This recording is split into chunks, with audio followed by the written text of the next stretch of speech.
Good morning, everybody, and welcome to Escape to Nature. And welcome to the very, very, very busy Okokoyo, as you can see. My name is Lisa. I'll be your waterhole naturalist for the day. And I'm super excited for what today may hold. I think anything will, will definitely be good for us today, seeing that we had a bit of a quiet day at our waterholes yesterday. But I really am looking forward to what today may bring for us. Of course, it is raining in Juma, but I have my eyes on the dam cam, so don't worry. If anything shows up, I will definitely take us there. But remember, this is a live and interactive safari, so please do send through your questions, your comments, suggestions, anything you might have today. I would love to hear from you. And of course, if there's anything in particular that you want to discuss today, you're more than welcome to give me a shout.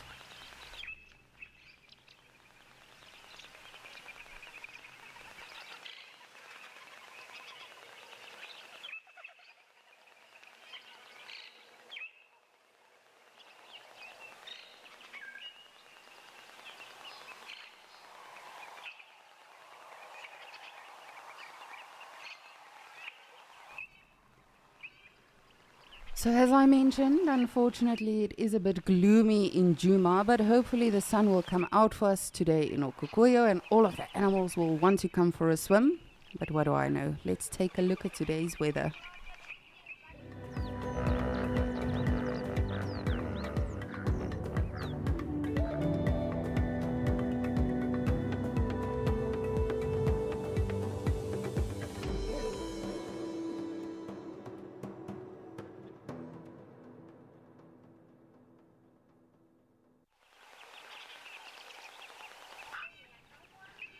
31 degrees, I think we can deal with that. As I say, hopefully that will encourage the animals to come to the waterhole, have a bit of a drink, and perhaps just cool off a little bit. As you can see, for now it is still a bit peaceful, but that is perfectly fine. We will be patient and we shall wait for the animals to come to us, as we always do.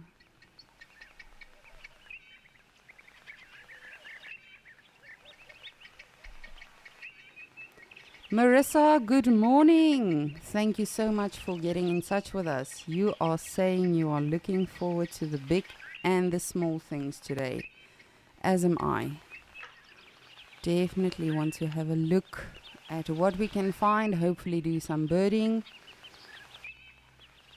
and see what will happen today.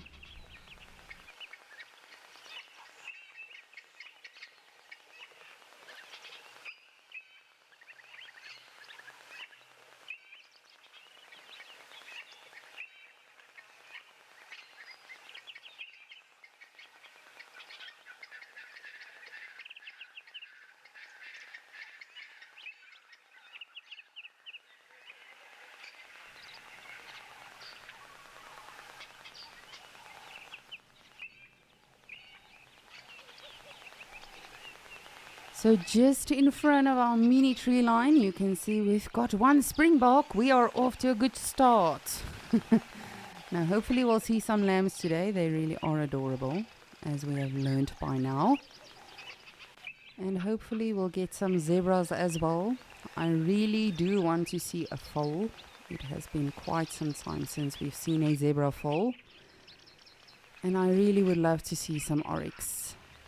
But anything else is good. Let me know what you are looking forward to today. Perhaps there's something specific you want us to look for.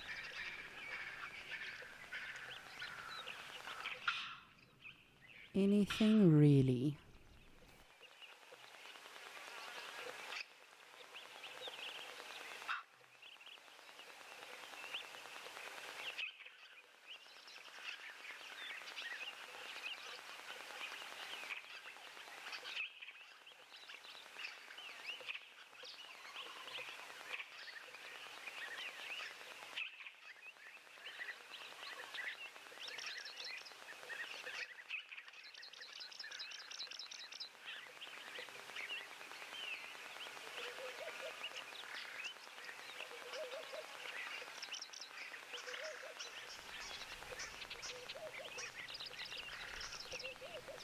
And if this is your first time joining us on Escape to Nature, just to break it down for you, what we do is we literally have a proper therapy session with Mother Nature. Listen to all of the bird calls, see if we can find some smaller things, have some interesting discussions. And of course, in the meantime, you send me your questions and your comments and everything, and we can see what we can talk about in the meantime.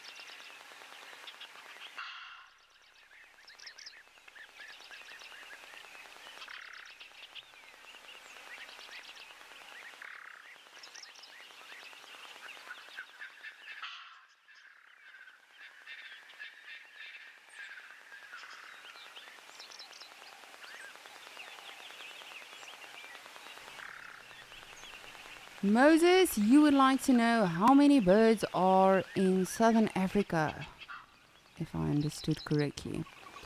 Whew, goodness, I will have to research the the exact number for you. But just in short, to give you an answer in the meanwhile, a lot. Of course, there are various bird species all over southern Africa. And but specifically in South Africa, I will definitely get a specific statistic for you.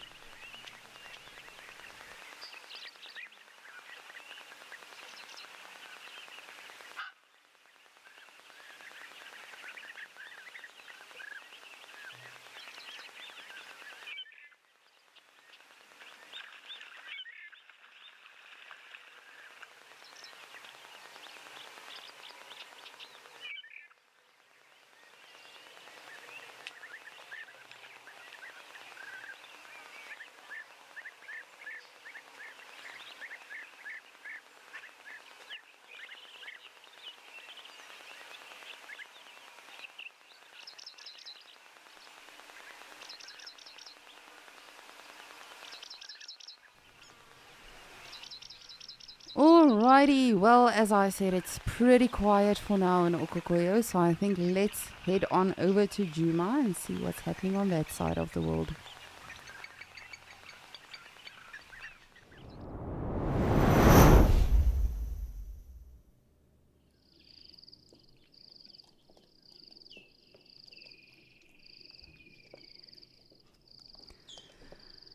Just lovely, lovely, lovely. We've got some Egyptian geese.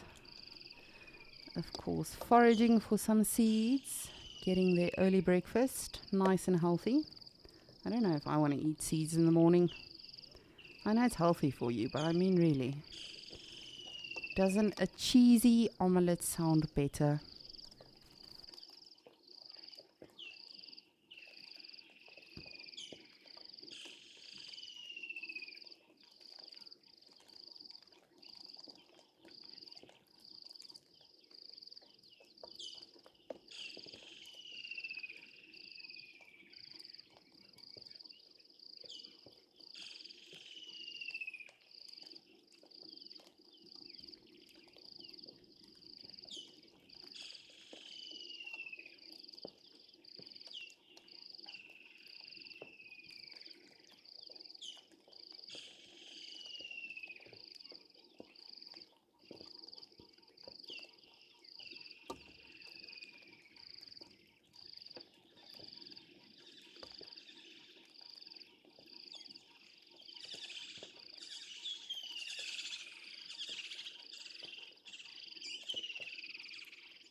So what we are looking at right now are, of course, Egyptian geese, and the one off to our left is the adult, one of the parents, and that one off to our right are one of the goslings. Can you believe it? It really breaks my heart to know that they are growing up so fast. I really can't deal with this. I'm not good with it, you know? It's like having a puppy. When it grows up too fast, it's not it's not fun when it happens.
Mary, good morning. You would like to know what is the difference between a juvenile and an adult Egyptian goose? Well, in terms of their plumage, as soon as they actually hatch, they are super fluffy, and the chicks are sort of more like a cream and brown color. And as I said, you know, because they are birds that are vulnerable to predators, to other birds of prey, they definitely have to grow up very fast. So you can see these chicks, if I'm not mistaken, are about, I have to think, I think 3 months now? No, 2 months. 2 or 3 months. And you can see they're already almost the size of the fully grown adults. So again, they are very vulnerable to anything really. So the reason for them growing up so fast, just like lapwings, you know, those eggs also hatch on the ground. So the eggs, as soon as they hatch, the chicks are referred to as precocial, which means they are not helpless. As soon as the plumage actually dries, they can already walk and run and pretty much fend for themselves if need be. Of course, it's going to be a little bit tricky if an eagle is ambushing them from the air. But I really am so proud of these parents. They have been taking such good care of these youngsters.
And we've also got some impala. I'm very surprised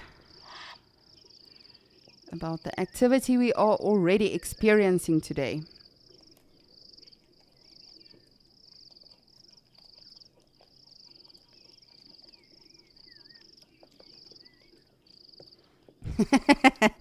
Lisa's fan club, good morning. Thank you so much for that comment. I really, really appreciate it. Saying that the club has apparently voted me naturalist for January. I appreciate that. Thank you so much. I beg to differ with you. I enjoy some of the other naturalists a bit more, but that is super sweet. Thank you so, so much. I'm actually blushing now. Just need a moment quickly, just to regather myself. But thank you, Lisa's fan club.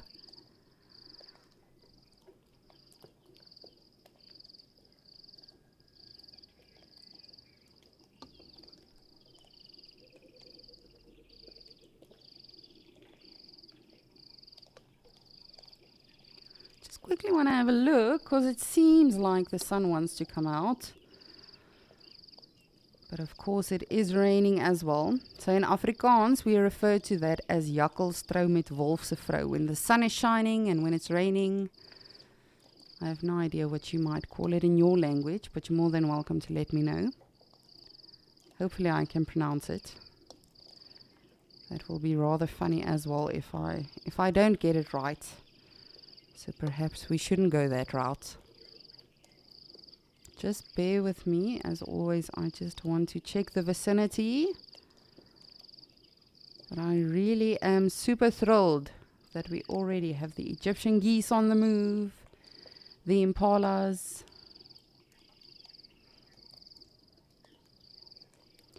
You're probably thinking, Lisa, you get excited about silly things, don't you? Believe me. After the day we had yesterday at the dam cams, we had a lot of time to reflect. Mother Nature just gave me a good reminder of appreciating everything we see when we do see it. So I'm definitely appreciating everything that we see today.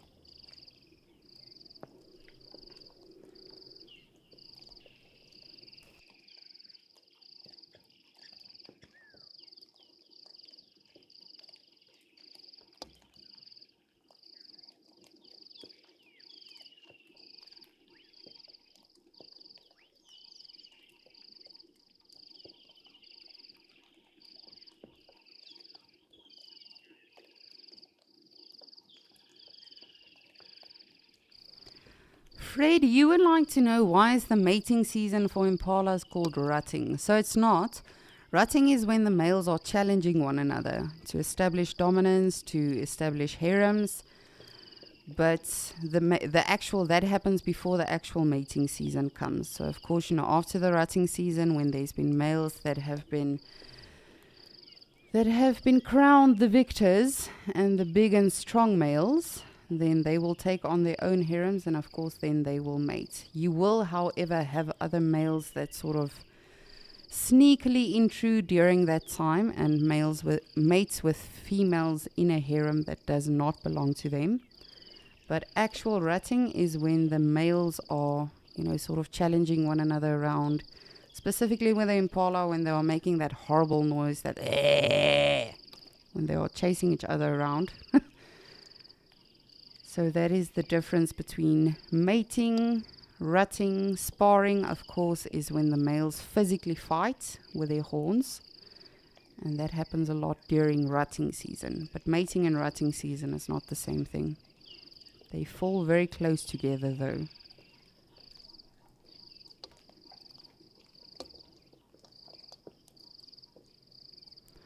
I'm very surprised that it's just these two ladies.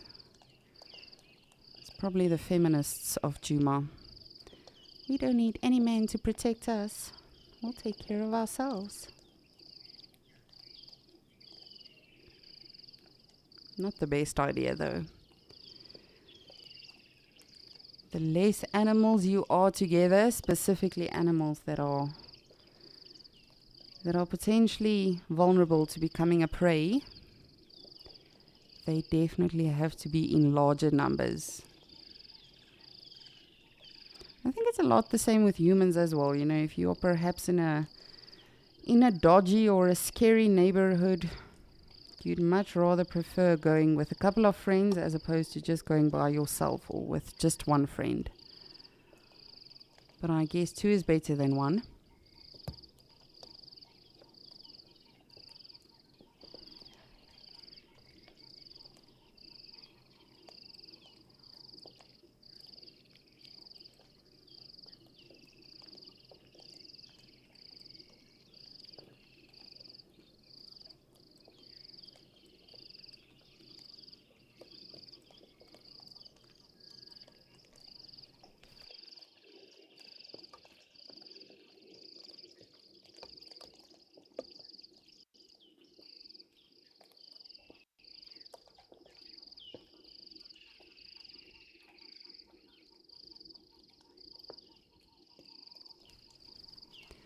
Rose Candy, you would like to know what diseases do impalas often get? So in terms of often, there's not a lot of diseases that they often get. For the most part, they are quite healthy animals. But they are prone to your general diseases out in the bush. But for the most part, impalas don't really get diseases, no. Often you'll see sometimes they have a skin, no, I don't even want to say skin disease, like sort of they are not in good condition in terms of their actual coats. And you can easily see that by malnutrition. That is just when there's not enough nutrition in the bush. But for the most part, impalas are not really prone to a lot of diseases out here in the bush.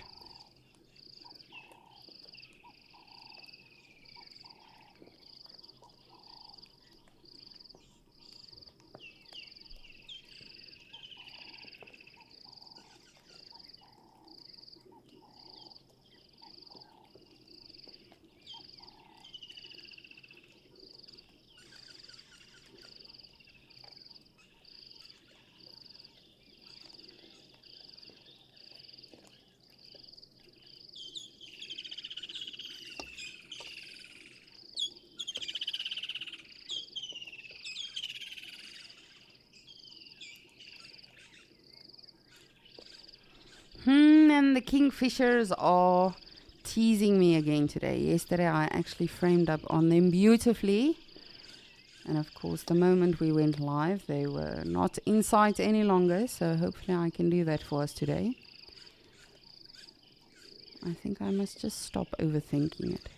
Just randomly go to a tree and they'll be perched beautifully, doing their display and their call.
So, Rose Candy, just to get back to your question, I do have an assistant by the name of Rusty today.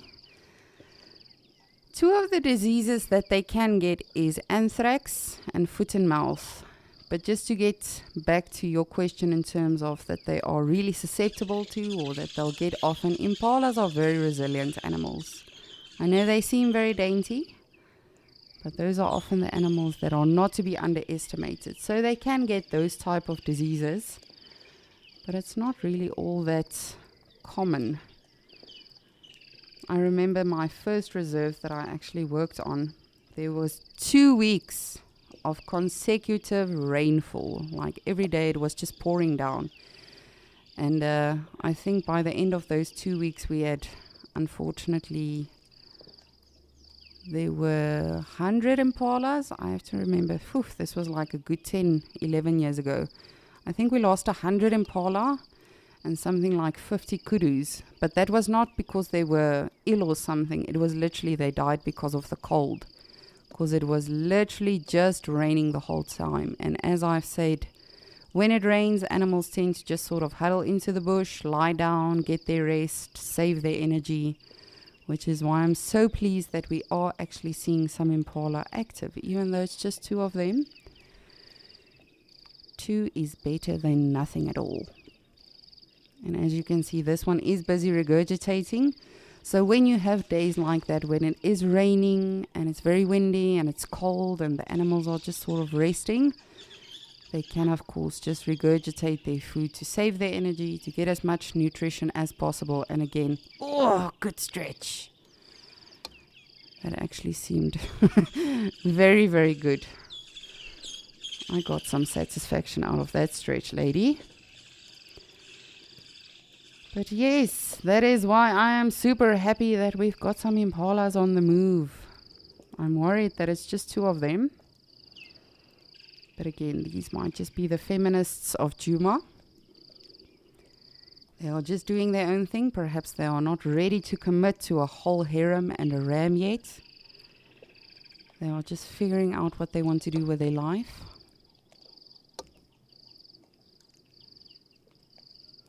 And this one on the left has got definite darker coloration. I'm just trying to see. I think it might be due to the fact that she's probably wet.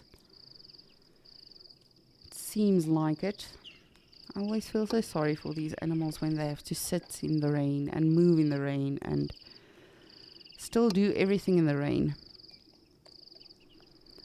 The last reserve I actually guided on was very interesting, but with the lion prides there, I don't know if they didn't like the wet grass or what the situation was, but when it was raining, you were 90% of the time you were going to find lions either lying on the road or moving out on the road.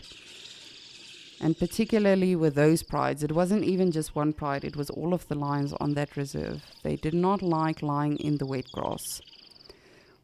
But that does make sense. A lot of leopards, a lot of lions, a lot of predators actually will do that when it is wet. Aren't you too pretty? So of course he is a male. With impalas, the sexual dimorphism is very easy. The males will have horns where the females do not have horns. So now I'm not sure what the dynamic of this group is. Let me just see if there are some more joining them.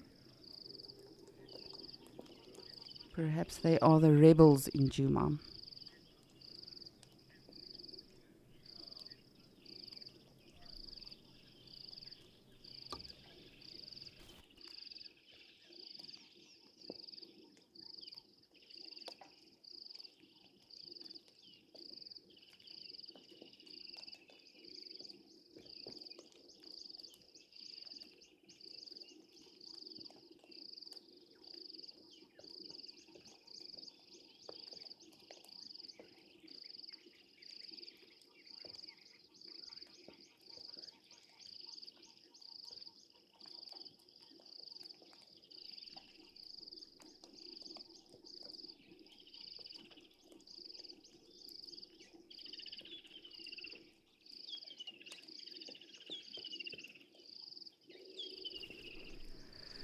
Timothy, you would like to know how many lambs can an impala... Woo! Did you see? She was very wet.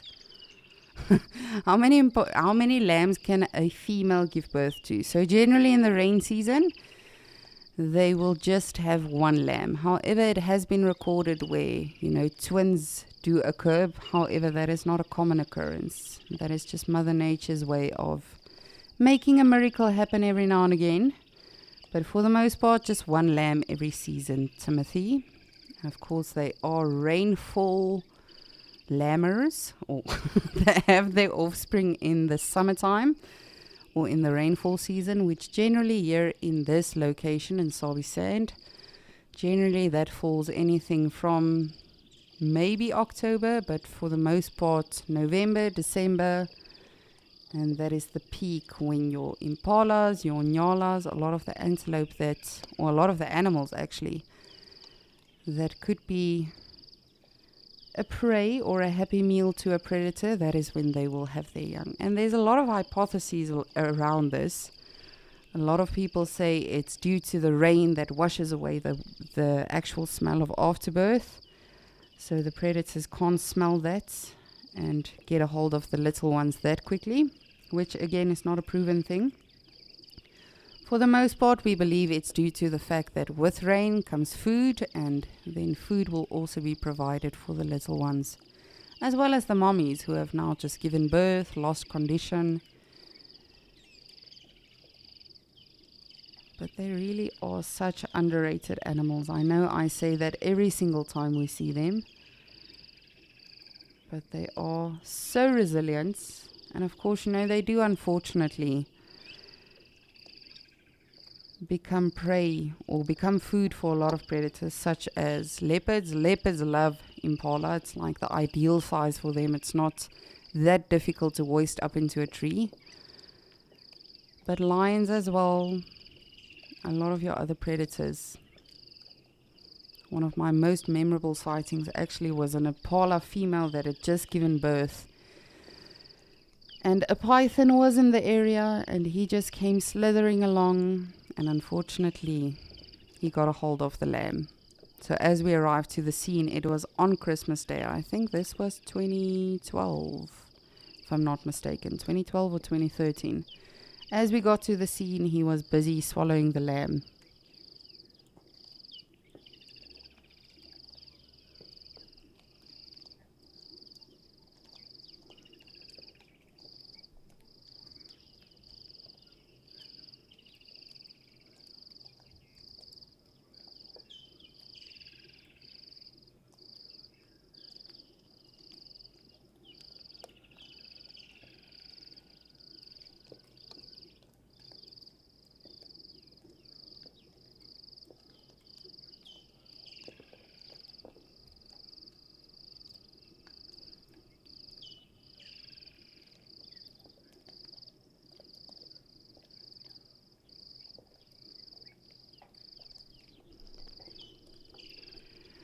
And I actually just want to elaborate on this that we're seeing right now. This is most probably why it has been so quiet in Okokoyo. Yes, we've seen springbok and some general game, but you can see there's a lot of puddles.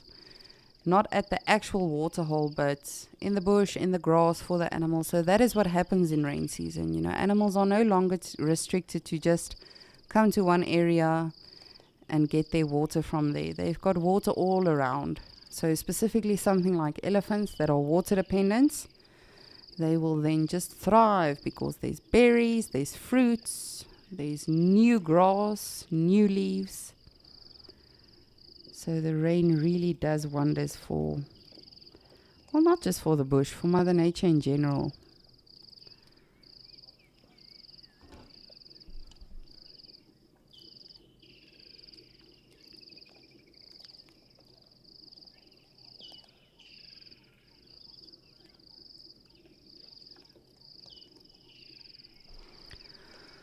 Alrighty, well, apparently you beautiful people are going to bed now, and apparently he's got something big and beautiful. So I'm going to cry if it's an elephant, but I'm going to send you to Madikwe so we can see what Ben has got for us.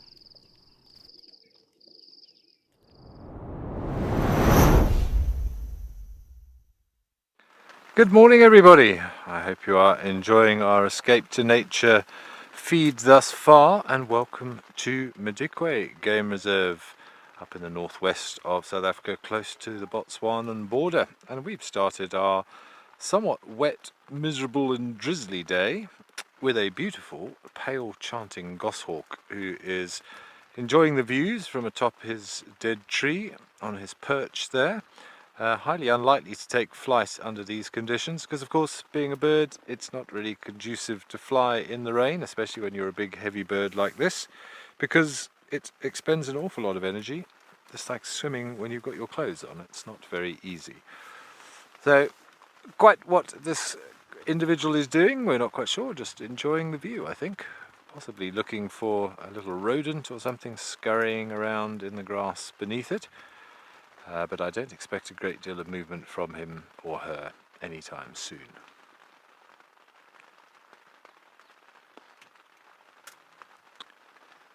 But just to introduce myself this morning, my name is Ben, and on camera I have got Eagle with me. And as I said, we are busy coming to you live from Madikwe. Beautiful area up here. See the red Kalahari sand on the road in front of us, dominated by sort of quite thorn-felt, scrubby features in this area. And we've enjoyed some wonderful sightings up to now over the last week or so that we have been up here. Loads and loads of elephants, more warthogs than I can ever remember seeing, lots and lots of general game, and of course the occasional magnificent Kalahari lion, which if we're lucky, maybe we can find some today. But as you may be able to see, the conditions are somewhat against us today. It has been raining pretty much constantly now for the last 2 hours, I would think. But it's not dampened our spirits, and we are out and about, and so hopefully going to show you some great sightings. But it's not all about the big things, so there's some really interesting little things here as well. We actually were enjoying some banded mongoose a little bit earlier this morning, but they've all taken cover. And so now we've got one of our most common raptors in the area, the pale chanting goshawk.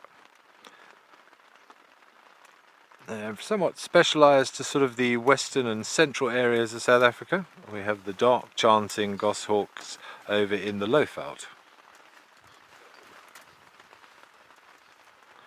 No, well, thank you for asking. First and foremost, yes, as many of you may know, I'm very proud and excited by my bird list wherever I go. I'm delighted to say that I am currently sitting on 200 for my Madikwe list, exactly 200. I haven't added any today, and I don't think I'm going to under these conditions, unfortunately. But should the rain abate and the sun come out, that's one of the best times to look for birds, because this little deluge of rain should bring out the insects, and then we'll often get a lot more activity just after the rains have ceased. But yes, my goal was to hit 200, and that's where I've got to, so I'm very happy, but there's always more to be found. I think currently the ones that I'm looking for now, strangely, Mr. Birchall is very popular, the British naturalist who named quite a few birds. I'm looking for a Birchall's courser, and a Birchall sandgrass I think I also need. So those are quite high up. And also a pink-billed lark, which would be a lifer for me, which should be here somewhere, although probably more open plains than you can see in front of you here, which is, say, more dominated by this acacia sort of thorn-felt type habitat that we are currently in. But you never know what else you might find, and some of the things that are relatively common that I'm used to finding over in the eastern side of the country are rarities here. So my 200th bird was a brown-hooded kingfisher, which are a dime a dozen over in the Lowveld. In fact, while I sit here in the distance, I think I can hear a desert cisticola, which you don't get at all in the Lowveld, which I have got already on the list. But always some interesting things to look for. It's the beauty of birding. If any of you don't bird, I strongly encourage you to do so if you enjoy nature, because there's only a finite number of mammal species you can find in an area, but in South Africa particularly has such a rich diversity of bird life, in excess of 900 species to be found within southern Africa, we should say. In South Africa alone, probably around about 700 different species. So always worthwhile taking your binoculars wherever you go and checking. because a lot of them do look very similar. But be warned, it becomes addictive. Just ask Igor. We've now got him with bird lists now. Igor, how many is your Madikwe list on now, do you know? It's at a meager 30 at the moment. Ah, meager 30, but in fairness, he's only been here for about 7 days, and he does such a good job behind the camera that he doesn't have a great opportunity to double check the birds like I do. And remember, this is not my first visit to Madikwe. It is for Wild Earth, but I have been up here a few times before, just doing some freelance work and also some astronomy training at some of the lodges and some guest evenings last year, and well, in fact over the last couple of years. So this is probably my 4th trip, I think, up to Madikwe. But I feel a little bit for this pearl chanting goshawk. We at least have the protection of the roof, and thankfully it's not raining, so most of the rain is being caught by the roof, although we are getting dripped on occasionally. But this poor bird is just getting wetter and wetter and more bedraggled as time goes on, and I'm sure if the sun does come out we'll see him with his wings outspread, just trying to dry off those feathers a little bit.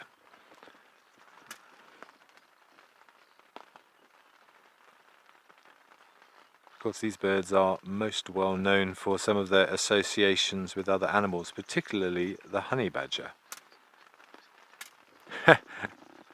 Ellen, well, great minds think alike. I see. I was just discussing that. They don't hunt honey badgers, but they are very well known to associate or hunt with honey badgers, certainly, and other things such as some mongoose species and possibly even jackal. And there's even been one report of one following a Cape cobra around for about half an hour, although not in this particular area. So yes, they will very well known to associate with the honey badger and follow the honey badger as it's foraging for food and taking advantage of anything either the honey badger leaves behind or anything that flees in the wake of that black and white stripy voracious little thing that honey badgers are. Haven't seen any honey badgers up here yet, but say very much more of a nocturnal animal, and of course we are still in our summer, so they will only be becoming active much later. But yes, that is probably the most famous claim to fame of the pearl chanting goshawk, its symbiotic relationship with the notorious honey badger.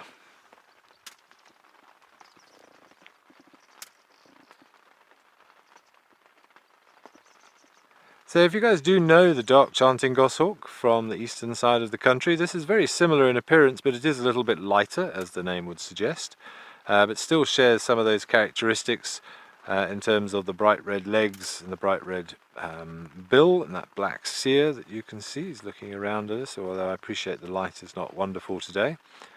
And in flight their wings are a lot lighter than the dark chanting goshawk, sort of whitish wings with black tips. So quite easy to pick, although most of the time they spend perching like this. It's actually, I wouldn't say it's unusual to see them in flight, but all through the middle of the day you might see them soaring around, but they spend the majority of their day perched on these exposed areas looking for food.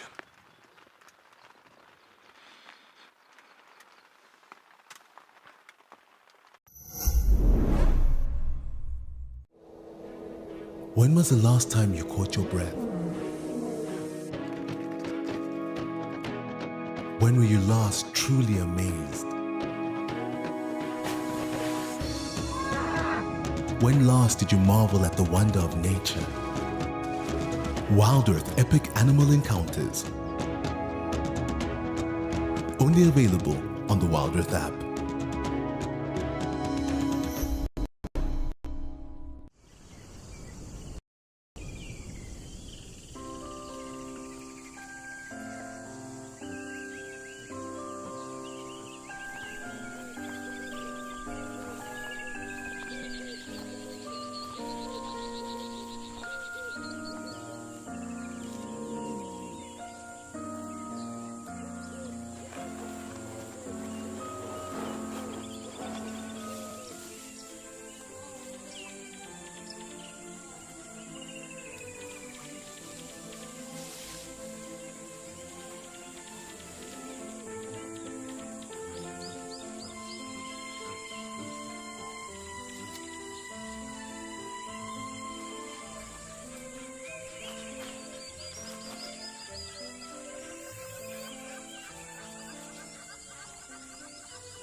So we didn't have, say, a great deal of plans for the rest of the day. We're quite close to Columbang Dam, which means place of the bush pig.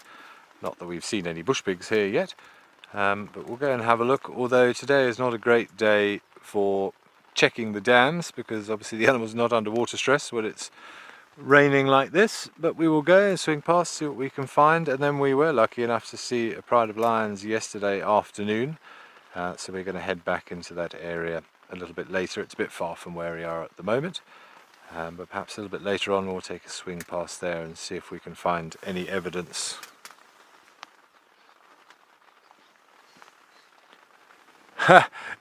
Sandy, that's a very good question, and it's very hard to say. Some of them are named after naturalists. So I mentioned the Birchall sand grouse.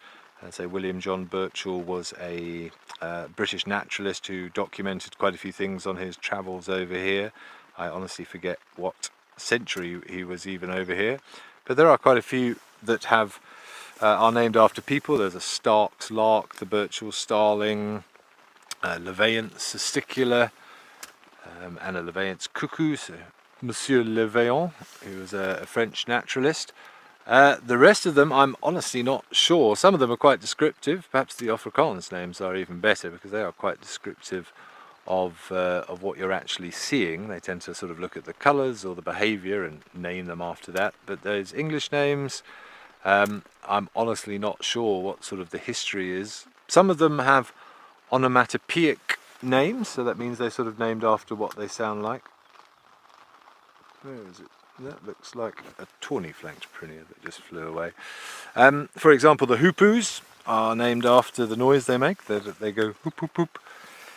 And I'm sure there are some others as well. Or behaviour, the sand grouse. I mean, sort of ground-dwelling birds like grouses, and they're generally on the ground in quite dry, arid, sandy areas. But beyond that, I think you'd have to ask a full-blooded ornithologist who knows his history very, very well to be absolutely sure.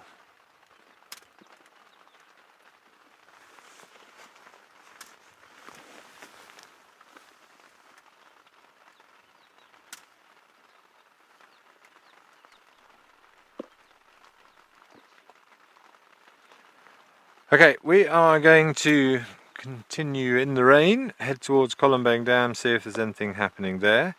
While we do that, let's send you back over to Lisa, who's monitoring the waterhole at Ukakoyu.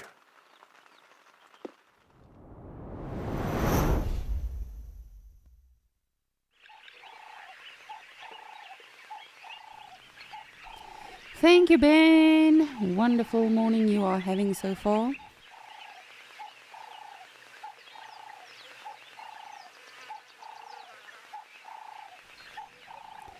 We ourselves have a beautiful blue wildebeest. Look at us making progress. And I haven't even told you the brilliant news yet. News, goodness. Lisa, let's English.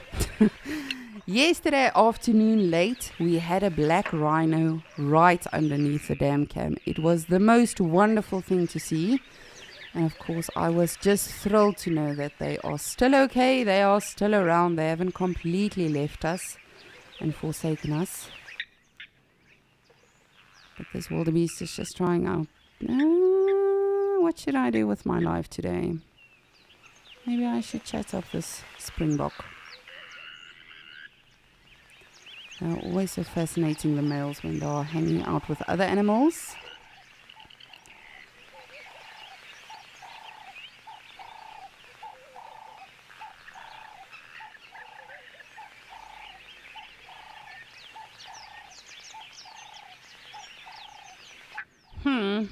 Seems like it's time for no. Thought it might have a restroom break there,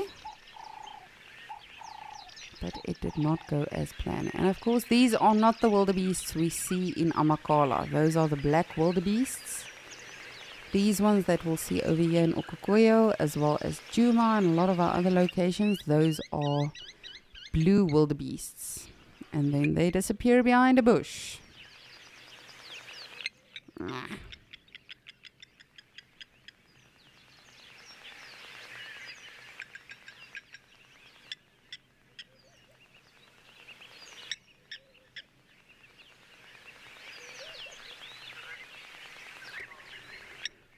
Randy, you would like to know if wildebeests and buffaloes are more or less the same size. No.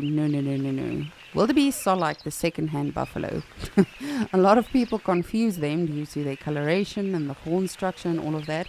But no, a buffalo is a very, very hefty animal. They can weigh up to 1 ton. Whereas wildebeest, if I'm not mistaken, is anything from 200 to 300 kilograms. So no, not at all even in the same range. But there is a lot of confusion, as I say, between them. However, the one thing that we can definitely know for sure, especially when we are in this location. Just look at is that a little one? Yes, it is little ones. But especially here in Okukuyo, we don't have buffaloes, so this would definitely be a blue wildebeest. I think it would be brilliant if we had buffalo here. Ooh, we've got a zebra. Come on, zebra, catch up with us. There we are. Good morning.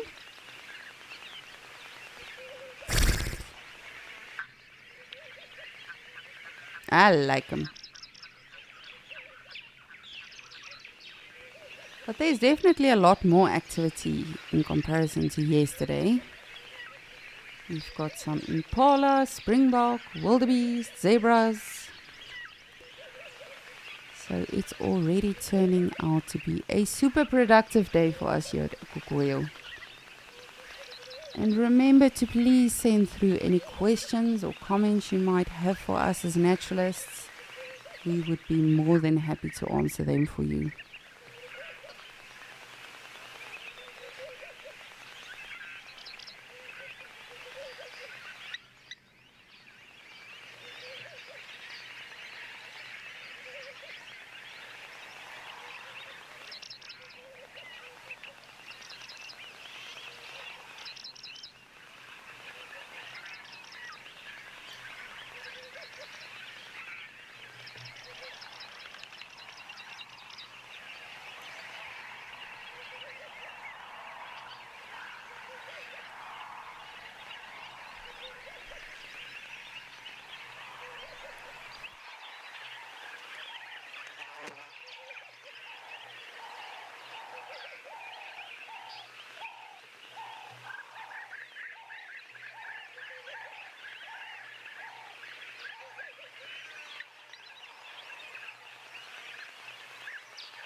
It really just always astonishes me. I think this is definitely the one thing that we can learn from animals. They are all so different. They have different preferences and diets and all of that. But somehow they peacefully coexist. Of course, all of these that we are watching, even the ones that we no longer have in frame. Ooh. The wildebeest, the impalas, the zebras, the springbok, all of them are herbivores. Just some of them can actually regurgitate their food, like the springbok and the impalas and the wildebeest. Of course, the zebra, he's got a bit of a different system. They are very gassy animals. But all of that being said, they all live peacefully. They let each other know if anything dangerous is around. Oh, I think there's a lamb. Yes. Is it? These animals are blending in so well with the rocks.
just had two grey herons coming in at Gowrie Dam in the lovely Djuma. And they actually had a bit of a tiff right now. So I think let's head on over to Djuma and see if we can get some action.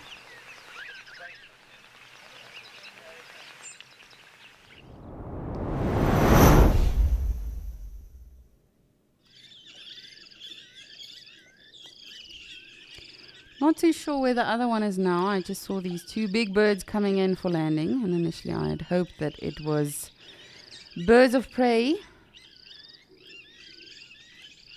but it was two grey herons. And you can see our island is completely gone. I'm so grateful for this rain. And again, so are the animals. But there is no longer a visible island for us.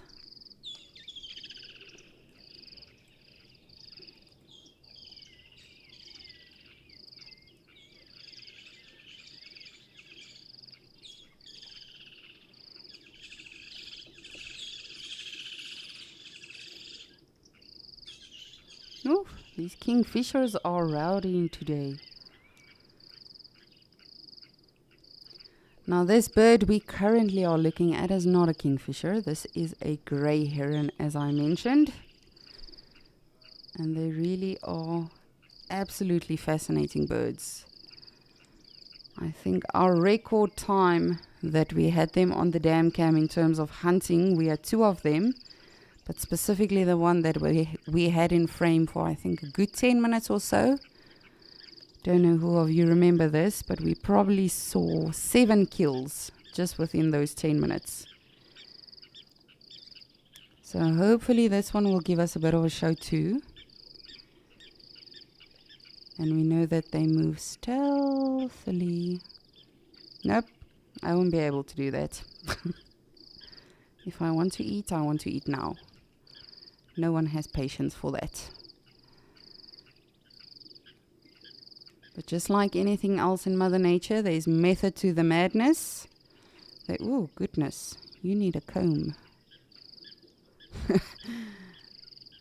If they move too vigorously through the water, they will definitely scare away the fish, big and small. So that is why they are so patient.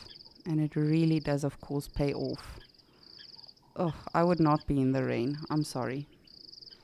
I like doing a safari in the rain, but I mean, if I was an animal, I would not be standing out here in the rain. Constantly have to keep shaking myself off, fluffing my feathers. It's a no from me.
Ooh, and it really is coming down now. Justin, you would like to know if grey herons migrate from the north to the south.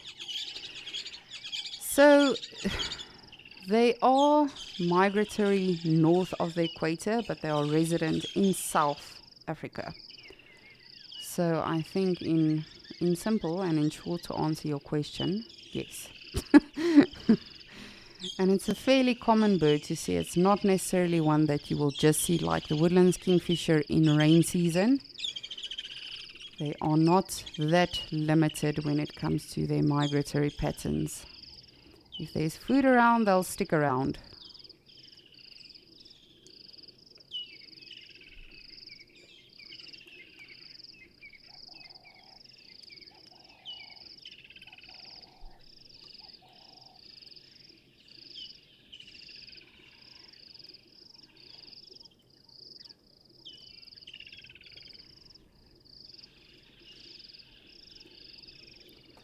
Quickly want to see if I can see the other one or if it actually took off for good. But they both, as I say, both of them came in for landing and then they smacked each other around a little bit and then I'm not sure where the other one went. But it's a big water hole. They should be able to share it.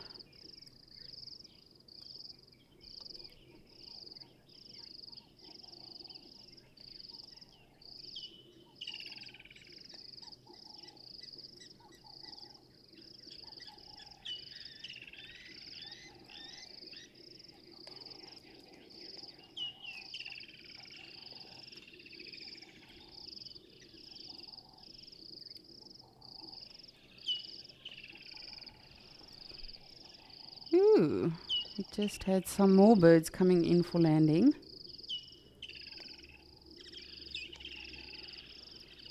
I honestly did not expect us to do so well today, with considering the rain. As I always say, you never know what to expect.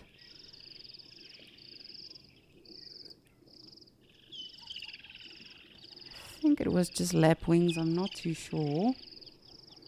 But I'll get back to the heron now. Yes, indeed, blacksmith lapwings.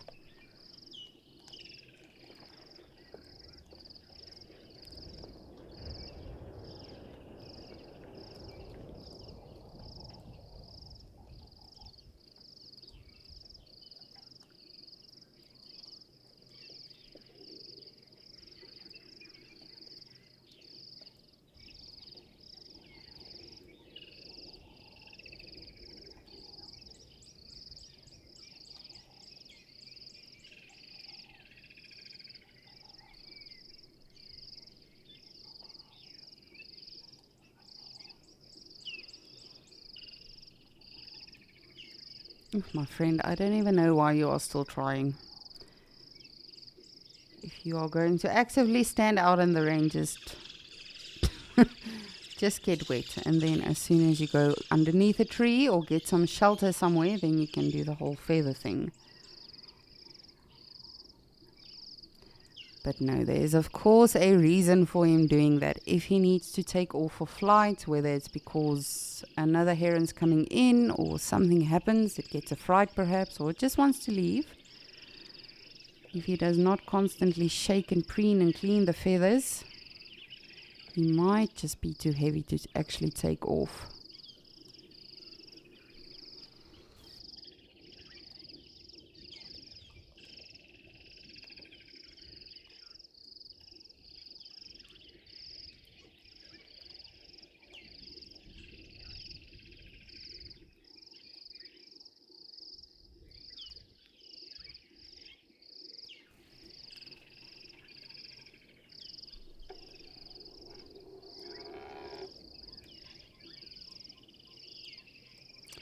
Whoa, sorry about that. Just wanted to clean our lanes for us. Alrighty, but I'm going to send you back to Ben, who apparently has got some wildebeests with a youngster with him.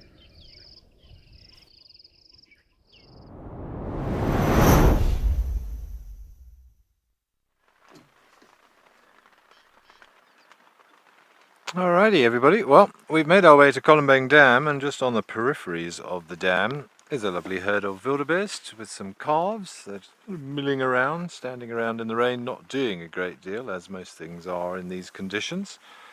One or two have had a roll in the mud since we've been here, but they seem to be sort of unsure what they're doing, although it looks as if they may be... Oop, there was a little one having a bit of a skip around then. It looks as if they might be moving off towards the south now. It's got the bounces this morning.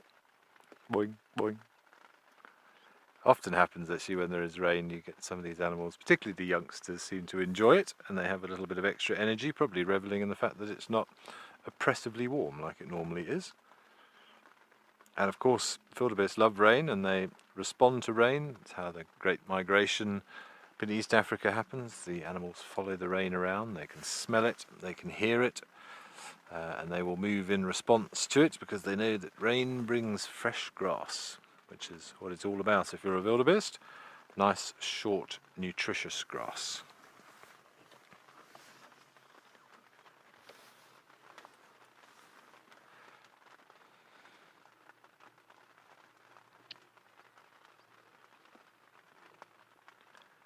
The way they all walk in single file as well, which is of course the way we generally walk in the bush. It's because it's how the animals walk.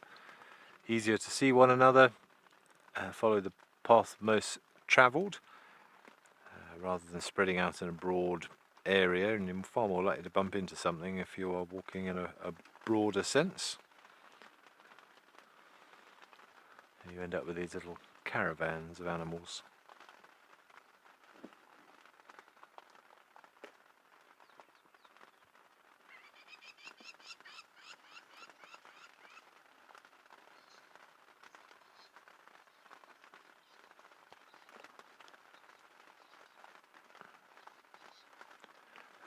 Isabella, yes, it is very likely the answer.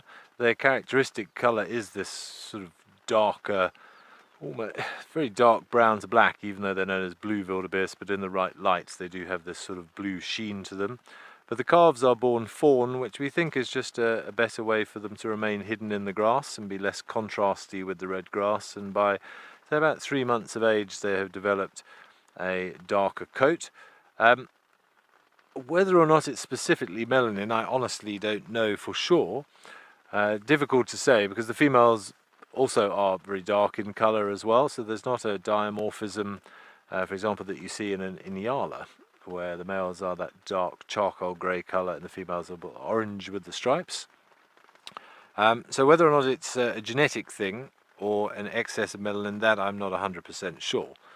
I would think there will be some melanin that is the dark pigment, but not necessarily testosterone related, because the females also have it. You also get a pigment called eumelanin, which is spelled EU, and then melanin, which is a brown pigment as well. So I would think there's probably quite a lot of that in their bodies too, or in their skin. See, this little one looks very dark. But don't forget, they will look a little bit darker than normal as well, because they're a little bit saturated, and that does have the effect of darkening things. And you can see the striping on them, which is not actual stripes, it's sort of little bands of longer hair as opposed to darker skin, which actually gives rise to its proper name, which is a brindled gnu, which is also onomatopoeic, named after the noise that the territorial bulls make, that sort of noise that they make to mark their territories. Wildebeest, we were talking about it the other day, but that is an Afrikaans word which sort of means wild cattle, and has just been adopted as pretty much the accepted common name now. Quite a few examples of that: Steenbok, Klipspringer, and Aardvark, and I'm sure some others if we think harder. Igor, Mr. Afrikaans, any other ones you can think of which are in regular use? Blesbok, that's a good one. Springbok, these are all Afrikaans names that have become synonymous. Adeka, yeah. So quite a few of them. I mean, these ones are their common names, but say that this is officially known as a gnu. But they have gone, or gone. I think we've got some zebras that are coming down for a drink. I'm just going to reposition slightly, everybody, because there are some zebras over here by the dam, but we're going to struggle from this angle. So let's just move slightly and we can have a look at some zebras having a drink. I did actually look up where the word zebra came from as well. I believe it's from a Portuguese word originally, but I cannot remember specifically what I read now. We'll just call them stripy donkeys. So this is Columbang Dam. It's a lovely dam up in the north of the reserve here. And so it often is a hive of activity, but today I think it'll be sort of minimal, purely because, say, the animals are not in such need of water requirements today. They'll be getting plenty of that from the vegetation that they're eating, but still always a good idea not to pass up on free water.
zebras seems to have had their quick drink, so not under particular water stress today. Carry on their busy day of grazing.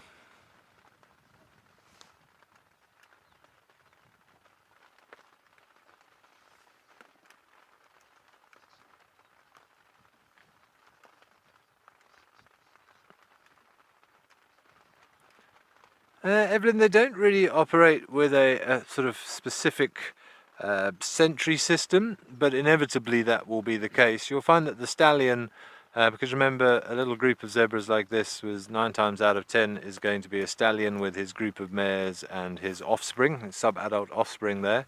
And he's normally very watchful of them, and he looks after them well. And walking through the bushes, it's normally him at the back, because that is where an attack is most likely to come from, and he is potentially going to have the strongest kick. And then he will often lead his ladies down to water, because again there'll be a bigger chance of bumping into a predator by the water. I've never noticed, or I don't know of it being specifically documented, that they have a specific sort of sentry system at water, but I suppose it would make sense to. But you can see they're very alert, and their eyes on the side of their head like most prey animals, and they pick up movement very, very quickly. And if you ever get a close-up look at a horse's eye, they almost have a sort of a horizontal pupil, because they're generally found in sort of quite open areas, and that gives them a nice sort of wide focal field of view. So they will pick up movement very quickly out of the corner of their eyes, and if they're not sure, they will certainly double check. So we watched a giraffe come and drink at Flaypan yesterday, and normally they're also very nervous when they approach the water, because especially if they're on their own, because of the somewhat compromising position they have to adopt to reach sorry, excuse me, I'm being attacked by flies, to reach the water. But in this case there were so many other things around. There was probably 70 to 80 to 100 zebras, and there were some elephants around, and there were some impalas, and he also struggled to sort of get relaxed because there was so much movement, and he was a little bit jumpy. But eventually he settled down and had a couple of sips.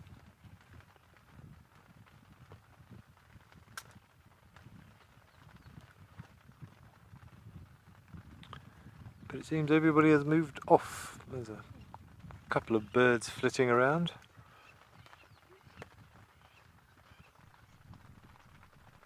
Alright, but it sounds like Lisa at her dam, I'm guessing in Okukoyo, still does have some animals drinking, so let's send you back to her.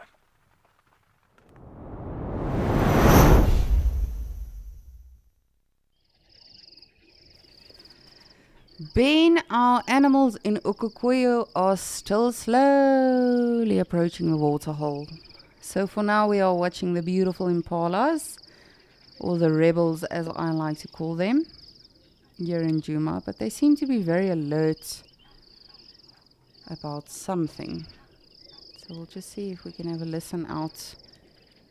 Perhaps there's some birds alarm calling, or a monkey.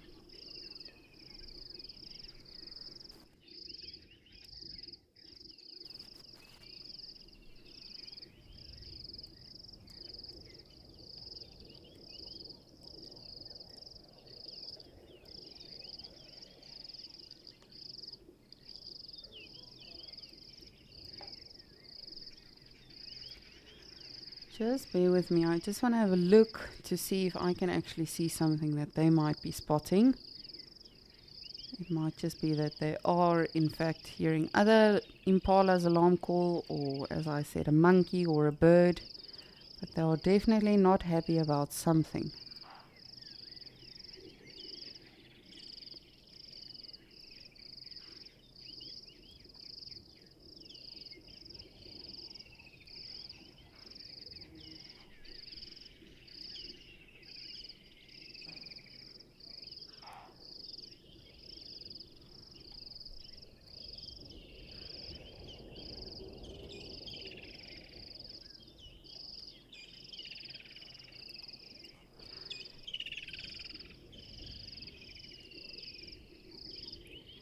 Yes, there's definitely some impalas alarm calling.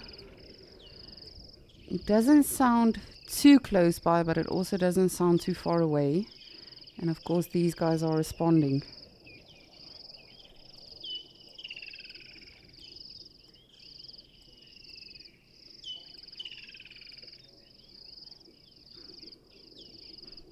Oh, this would really be epic if we get to see a predator at Djuma today.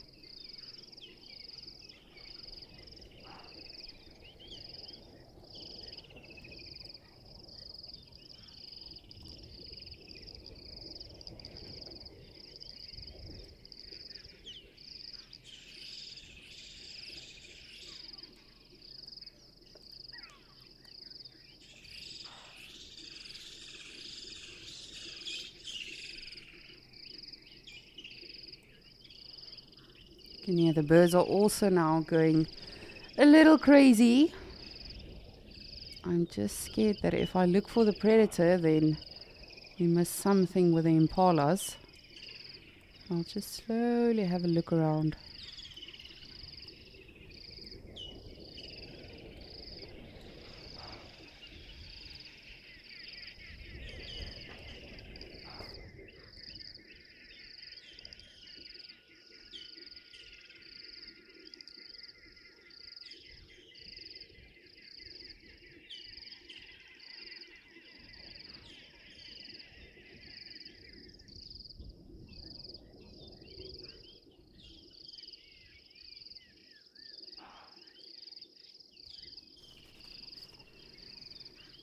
And if anyone sees anything, if I'm moving too quickly, let me know.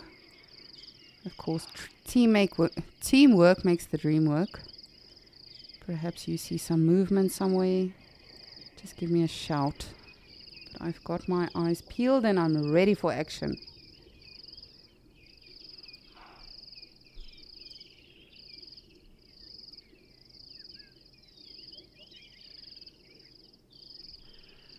It might even be a leopard coming through the riverbed or the drainage line.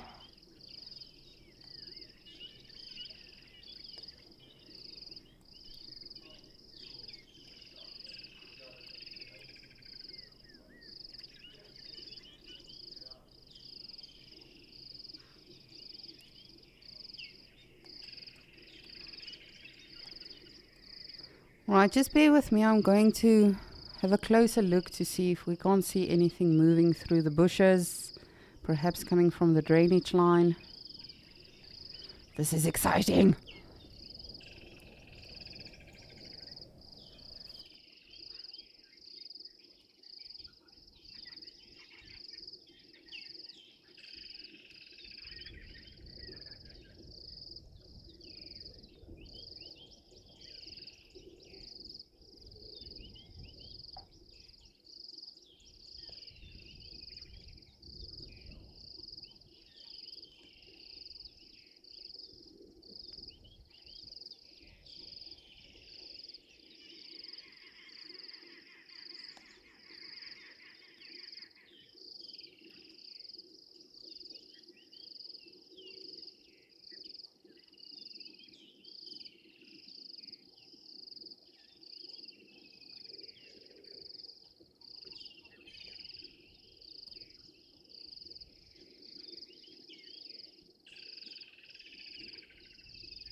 It's a little bit difficult for us to see just beyond the trees and of course into the drainage line, but there's definitely something around. You can hear the francolins also alarm calling. The impalas are very unsettled. So there's definitely a predator of some sort around.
Come on.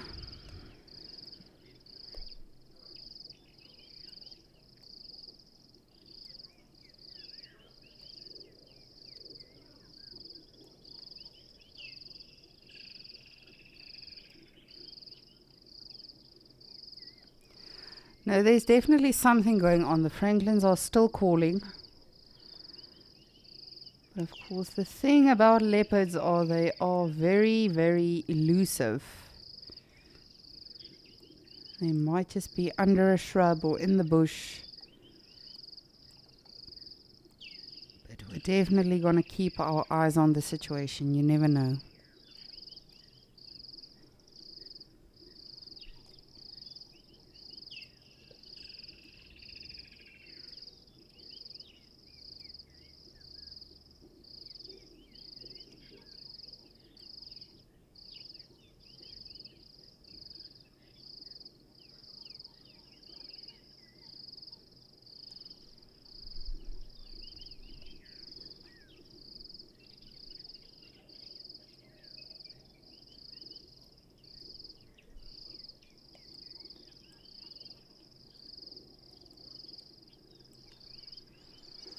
And you would think that they would immediately run away if they know there's a predator around. But of course, when you run, you become food.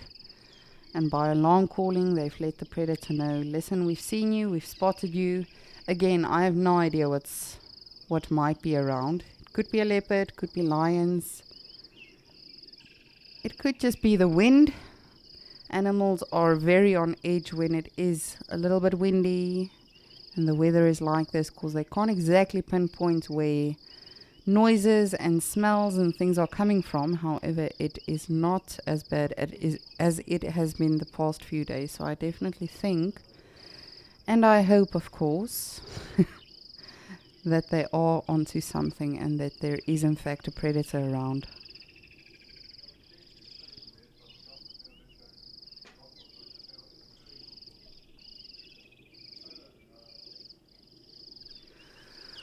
Alrighty, I'm going to scout around, take a closer look under every tree and every shrub, see if I can find anything. But for now, I'm going to send you over to Bane so we can see what he's up to in Madikwe.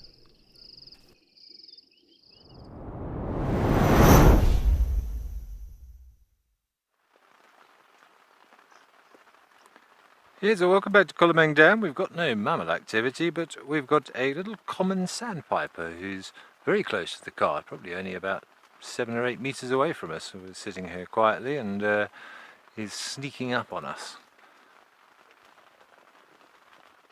So the pole may get in our way again now, but hopefully he'll pop out one side or the other. But we can't control where the bird walks, unfortunately, but you can see how close he is to the car. There's the edge of the road and we're parked just off to one side of the road. But quite difficult to identify a lot of these sandpipers, but oh, it's good to hide behind the pole. There he goes. But you can see how that white of his chest sort of forms. Oh no, we've had enough. Formed a little sort of arc in front of the wing. That's one of the most characteristic features of the sandpiper, and that sort of perpetual tail wagging, that bobbing that he does. But he would have been scratching around for little insects there on the road. Little arthropods, but also we'll take spiders and other aquatic things. But yes, other than that, not much else has happened here at the dam, but we all sit here and hope, but say that is a constant, it's not, a downpour is a bit harsh, it's just persistent rain at the moment, but much needed. This rain is actually far better for the bush than a storm, particularly over long periods of time, because often if you have a big storm, the ground becomes saturated very, very quickly, and then you just get a lot of erosive sort of runoff as the water flows downhill into these dams or into rivers and drainage lines and things, and the soil and the plants don't really get a chance to absorb it nicely. So this consistent rain is actually really good. It doesn't saturate the soil and gives everything a chance to seep really deep down into the soil and nourish the roots of the plants properly. So as irritating as it may be at times, we are always very, very grateful for it.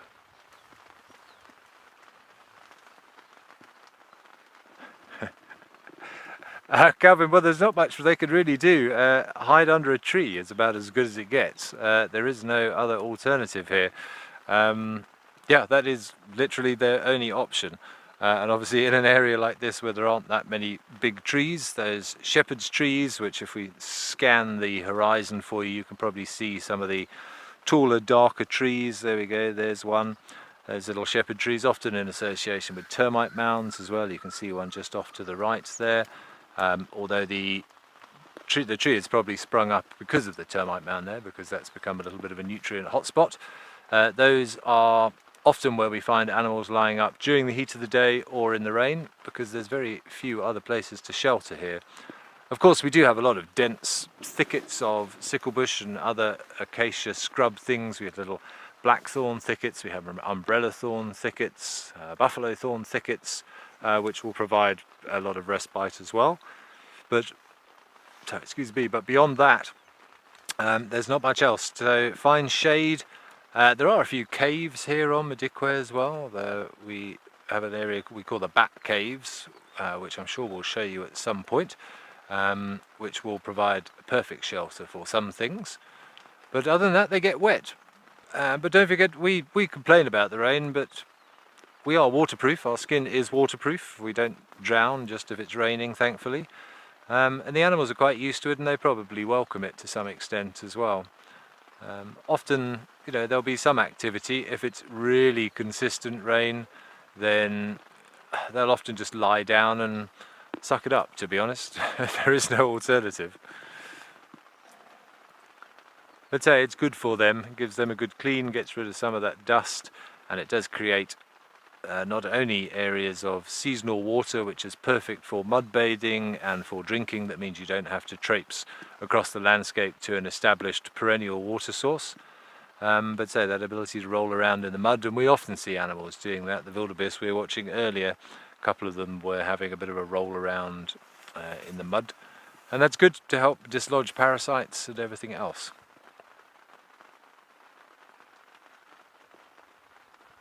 Madikwe normally does get most of its rain in sort of December and January. I think Igor spotted some of those offending wildebeest behind us. There they are. But say it's been a very, very dry January. They hardly had any rain up here, but this whole week we've had intermittent showers, a couple of thunderstorms. The forecast for today was this, and it is the same again tomorrow. So from a vegetation perspective, this is excellent for the bush, because a lot of the grass was beginning to die off and putting a lot of strain on the vegetation and in turn the animals.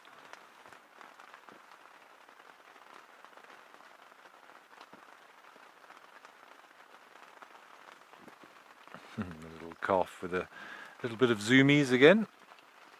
There he goes, boing boing.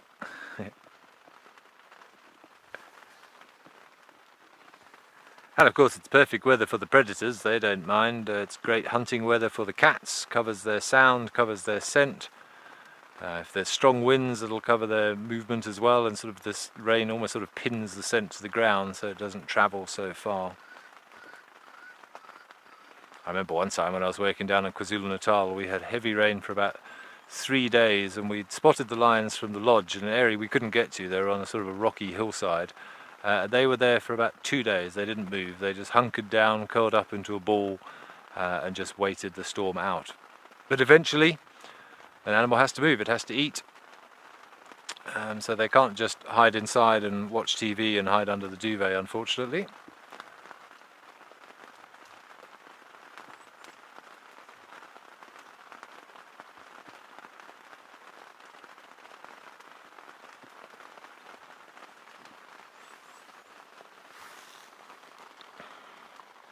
You can see the adults are fairly, well, I'd say not impressed by the rain, but the youngsters are a little bit more energetic.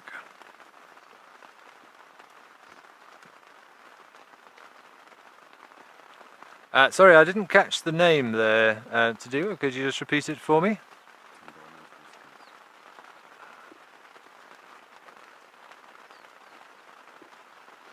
Ah, Tingana's whiskers. I got the whiskers, but I didn't get the Tingana part.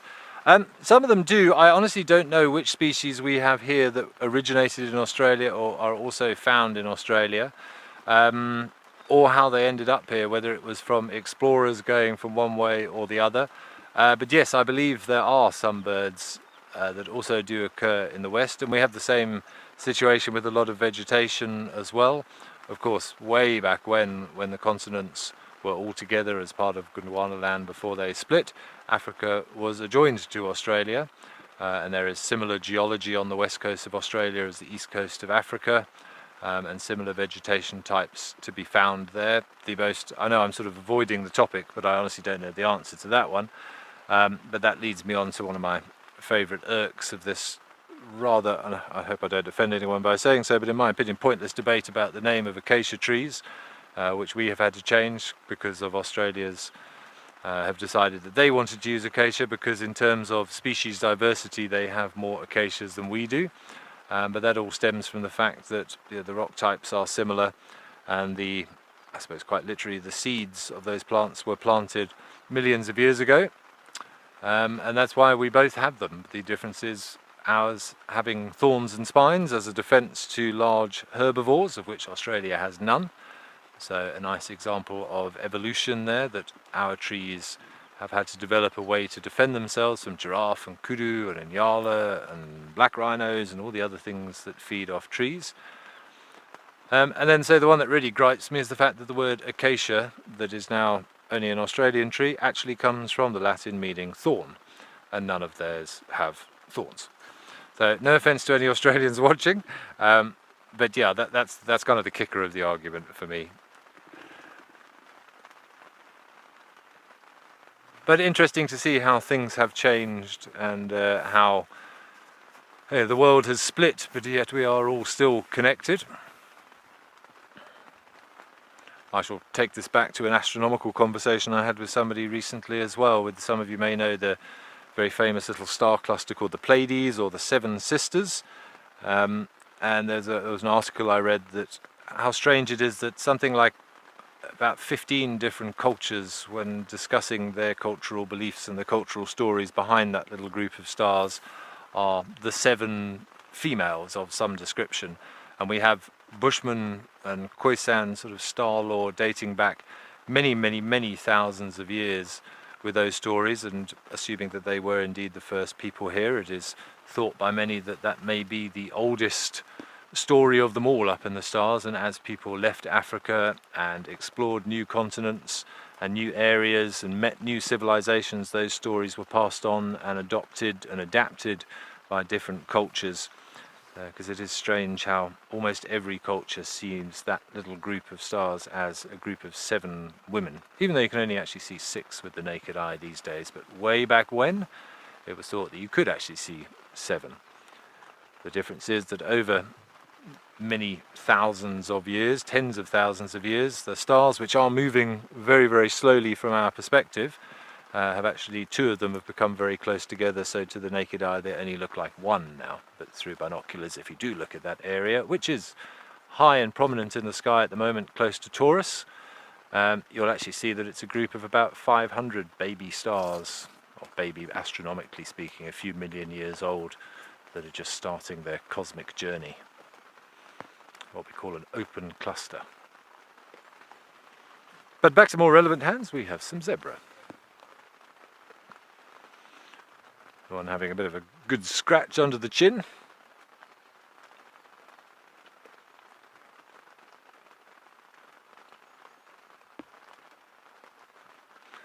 Just 2. Be interesting to sex these when they get a little bit closer, whether we've got a male just with 1 female. Oh, something there he didn't like. Or whether we've just got a couple of stallions here, perhaps a little bachelor group who are yet to find any ladies.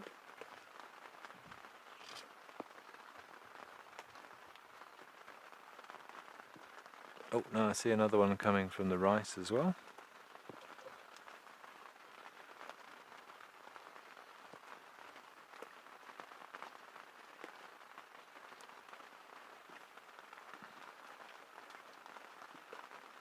So remember, in Zebra Society, say you're not gifted females, you have to go and poach females from another stallion.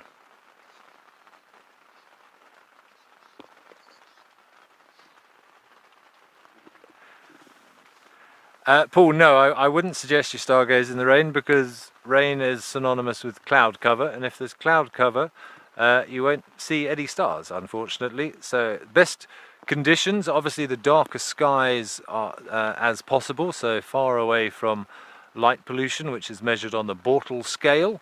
So a very, very bright area like the middle of a city would be Bortle 9, so incredibly bright, where you'd be lucky enough to see only probably a few stars, if that. Right the way down to Bortle 1, which is a complete absence of light pollution, so areas like the Karoo, areas like Sossus Vlei, deserts that are, and you'll be amazed how far light pollution actually spreads. Even here at night you can see the glow from Gaborone, even though that's probably 30 or 40 kilometers away from here. It's painfully obvious on the horizon. So try and get to the darkest skies that you can, and then the best times, well, as long as it's clear, it's fine. If you're going to get into some serious astrophotography and take some long exposure pictures of the stars, then the best conditions are cold and dry, which is why places like the Atacama Desert and Sossus Vlei are so good, particularly during the winter months, because it's clear as a bell there and no humidity at all. Because remember that humidity means there's water vapor in the air, and that means that the light from the stars has to pass through our atmosphere to get to us or to get to your camera lens. And if there's water vapor in the sky, it's going to refract and distort the light slightly. Because remember, when you see a rainbow, that is the sun passing through the rain and the water vapor in the air, and it splits the sun's light into its constituent parts, and we see that color spectrum of the rainbow. So cold and clear is good, because cold air is also thin, hot air is thick. The hotter the air, the more moisture it can contain. That's why when it's humid, it's always associated with hot temperatures as well.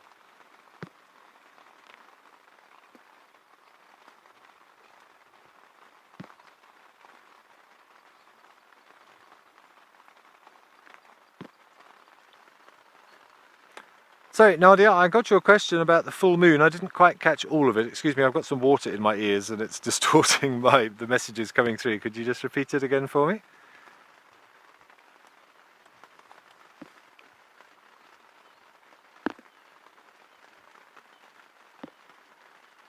What does the full moon in Leo mean? Well, it's in terms of your astrological sign, that I'm afraid I can't help you with. There is a marked difference between astrology and astronomy, although I will maintain that astronomy is a byproduct of astrology, because people started looking at the stars and the positions of things, certain objects at certain times of the year.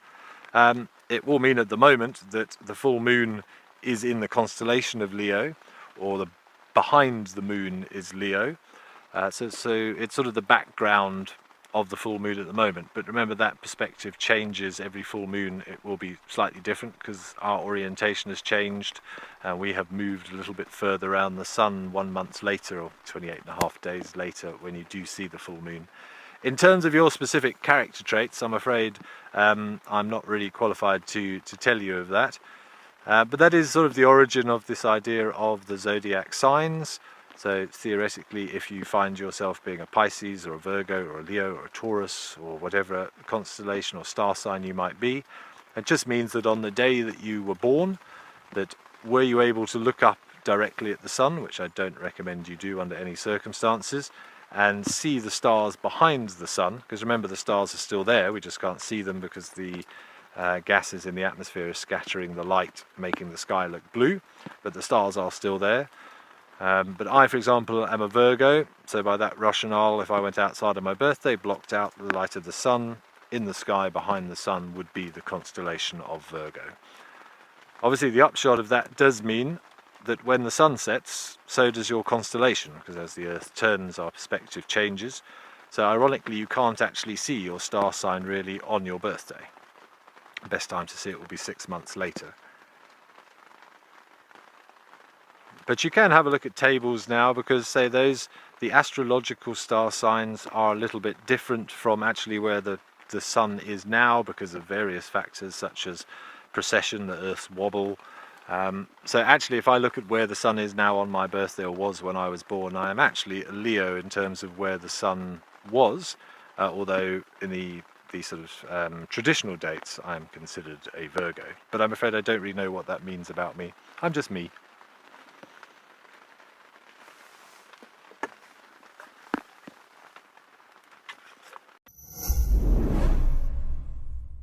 Wild Earth is looking for unique wildlife sightings filmed by you. They can be old or new, from anywhere in the world, and filmed on a camera or on your phone. In return, we will give you cash, an opportunity to win a prize, and a chance to see your clip on TV with your name in the credits. It's easy.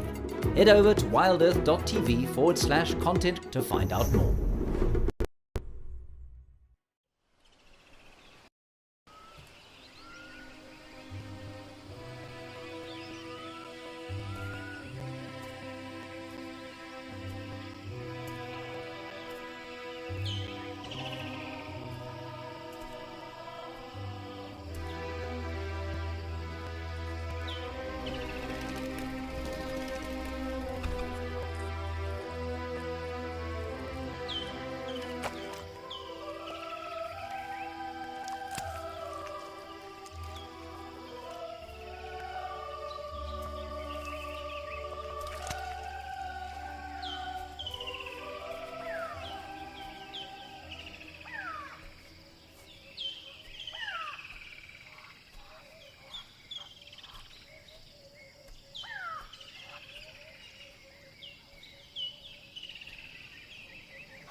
Welcome back to Djuma.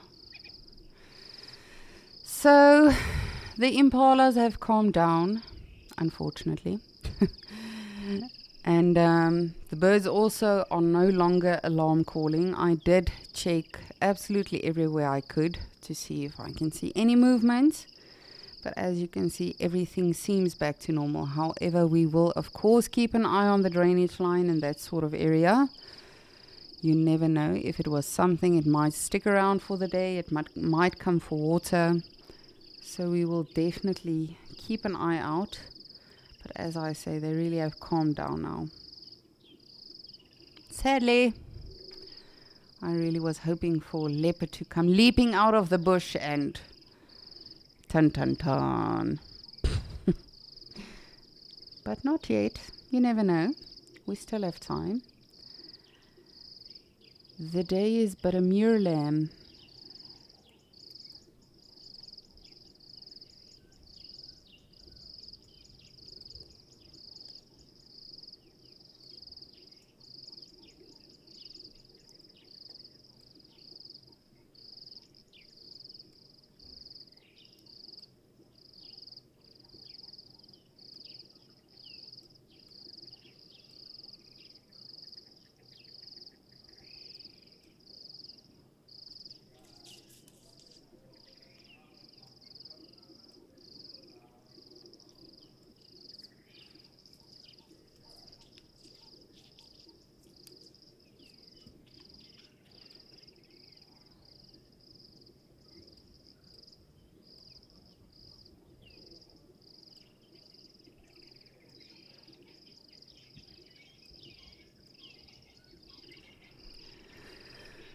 There is still some faint alarm calling, but but it seems a bit further away. As I said, I will definitely keep my eyes open and make sure I still scout the area, because you never know. Specifically if it was a leopard, lions are they don't really care. They'll just go straight to where they want to be. Where leopards, they'll sort of go in and between the bush, hide under a shrub, and then come down to the water as if though they were not pretending to be sneaky at all. But I have no idea what it was. Hopefully we will still find out. The weather is perfect for predator to be moving around. They don't have to constantly rest in the shade and save their energy. It's nice and cool. It's wet. So it really is the perfect weather. Hopefully we will see something.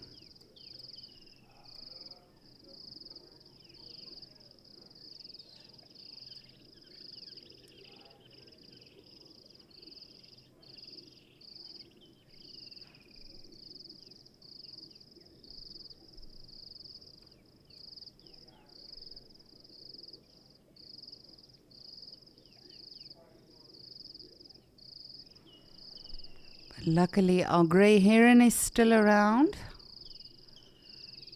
Hopefully, in the meantime, we can see a kill from him. Since the leopard did not want to please us with the impalas or the lion, I have no idea what was in the bush.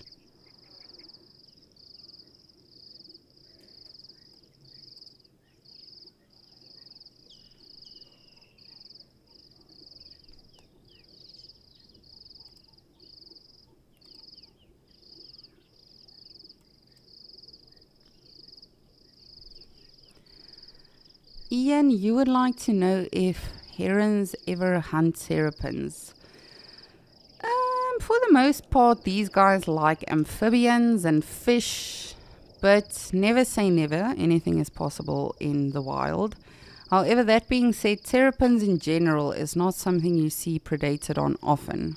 They have a horrible stench to them, and I think the animals definitely pick up on that as well. And of course, there's a lot of trouble they have to go through then, breaking the shell, sort of getting to the actual flesh. So never say never, anything's possible, they can. But their preferred meals are definitely fish, which hopefully we will see now, as well as amphibians.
Ta-ram. Wappa-cha! I don't know if he actually got something, but that seemed like a rather dramatic show he put on for us. But I do believe he most probably got a fish. Could have been a small catfish, could have been a tilapia. If they do get amphibians, often you'll see them sort of just trying to figure out the legs first, and then they'll devour their meal. But from that, I think it was most probably just something as small as a tilapia fish.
Come on, kitty cat. Craig, you would like to know what was my favorite subject to study whilst studying field guiding.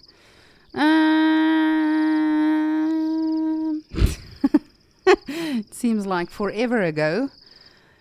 Woo! I really enjoyed astronomy and ethology. So ethology is the studies of animal behavior. But really everything, I will be very honest with you, the one thing that made me fail my exams the first time was trees. And the only reason I didn't study it is because I had no real interest in it back then. But now I find it super fascinating. I think also the one thing that I struggled with is I didn't go to an actual field guiding school or training school. I was an administrator for the game management department at the first reserve I was working at. So I really did do it every spare second I had. I went out with other guides and naturalists and rangers and, the conservation team and just learned as much as I could from them. But we learn every single day still, believe me. Of course, there's a lot that you can learn from the web as well as, if you do study anything in life. But the real study is when you are practicing it every single day of your life. But to answer your question, astronomy, I find it super fascinating. I would love to have a fat chat with Mr. Ben himself one day about, everything astronomy. But also, as I say, the behavior of animals.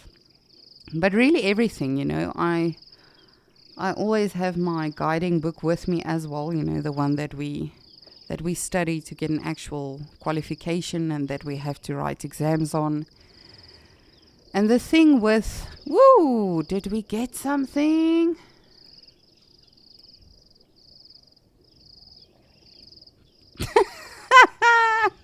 That was funny. I have no idea what just happened. It was like one of the fish retaliated and threw a tantrum and the heron got a scare. But no, the thing with field guiding, Craig, is that we have a variety of topics, that we have to intensely study, write the actual exams on, and then you have to, of course, prove to an assessor that you are able to explain all of those things and show all of those things to guests when you become qualified, such as astronomy, ecology, ethology, weather, fish, reptiles, amphibians, mammals, really everything, vegetation, trees, flowers, a lot of things that we have to cover, and that is just for what we refer to as level 1. So that is just your basic entry level. I think right now it can go up to level 3, Rusty, yes? I think right now it's up to level 3. So you study through what we call FGASA, which is the Field Guide Association of South Africa. And you are only able to attain your qualification through them if you are actually going to officially guide guests on safari in South Africa. You can, of course, there are a lot of other qualifications as well, marine guiding, tour guiding, various things that you can do. But in terms of what we as naturalists, ooh, yes, another one. This guy is going full on in today. I think he didn't expect the water to be this deep. Or he just really wants a clean face today. But yes, it really is a very, very a big industry, if you can call it that. There are so many things you can do. As I say, there's various levels that you then qualify as. You can, of course, become what we call a backup guide or an actual walking guide. What's the trails? Sorry, as I mentioned, I do have an assistant. His name is Rusty. He's helping me out today because apparently my brain is not working. But yes, trails guide as well. And for that as well, you have to build so many hours where you actually go walking in a big 5 area. And have an assessor with you. You have someone to actually sign off your hours. So it's also not like you can say, okay, I've walked with some buffalo, I've encountered a hippo on foot, give me a qualification. That is not at all the case. You have to get an advanced rifling handling qualification for that as well. And then in general, as naturalists, we need what we call a PDP, which is a professional driving permit. And you need that for in any industry, I believe, when you are driving people around as an actual career or occupation. So, Craig, sorry, that was a long answer. My answer is astronomy and ethology. I really like discussing, how I got into field guiding and what it actually takes to become a field guide. I wish so many more people would do it, honestly, because it really is. I think the one mistake a lot of people do make is they think, oh, I'm going to work with international guests and, it's all going to be all glorious and I'm just going to show them leopards and just going to be this macho person on a jeep doing safaris all day. That is not at all the case. Whether you are young, old, woman, man, it does not matter. You have to be able to change a tire. You have to be able to, for 42 days consecutively, wake up every day at least at 4 o'clock, work the whole day, go to bed at like 12 o'clock, and all the while you are doing this, you are smiling, you are enjoying it. So there really is a lot of joy in it. There's a lot of sacrifice and hard work that goes with it as well, but I honestly will encourage any person, if you are really, really crazy about wildlife and you really do want to make a difference, or you just really want to educate people on it, definitely look into that. Even if you don't become qualified, just for your own knowledge, perhaps just get the books. That's initially how I actually started. At the time, I was dating someone who wanted to become a field guide, who was not very motivated, so I eventually got irritated. And I told him, listen, let me buy the books as well. I'll help you study. And eventually I thought, okay, well, I've studied now. Let me see how it goes with the exams. And 12 years later, here I am. 11 years. Yes, it's 11 years. No, it's 12 years this year. Oh, my goodness. So definitely look into it. And it really is, it's incredible, just the things that we learn in level 1, basic level 1, is super fascinating. And as I say, then you've got level 2, level 3. Then you can even specialize. I used to work with a field guide that specialized in flowers. His name was Albert. And the things he could teach you about flowers in itself, you could literally look at a speck and he would tell you, no, that's the blah, blah, blah, blah, blah, blah. He'd know all of the scientific names, the medicinal uses, everything. You can specialize in tracking, in animal behavior. It really is such a massive, I want to say it's a Pandora's box. It's magical and it can be scary, but it really is so worth it. Hopefully this heron's patience will also be worth it.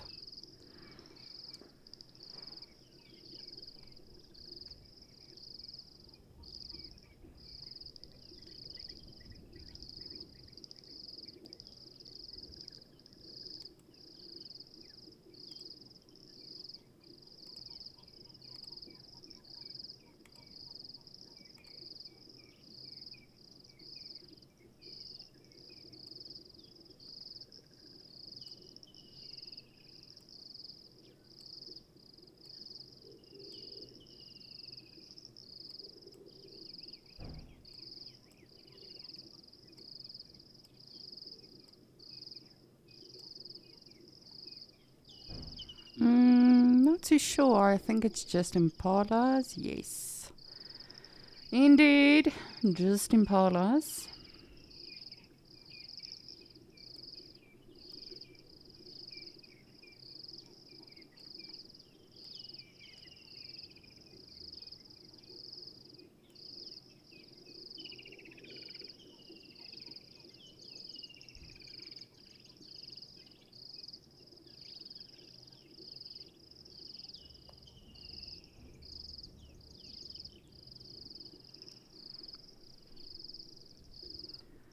Come on, Heron, you can do it. We believe in you. There we go.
Okay, we've managed to find some giraffe. We've got a female here busy ruminating.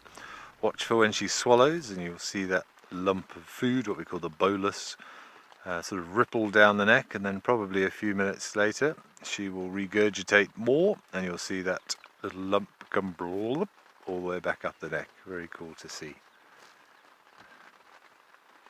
There's the swallow. Wait for it to come back up. There he goes.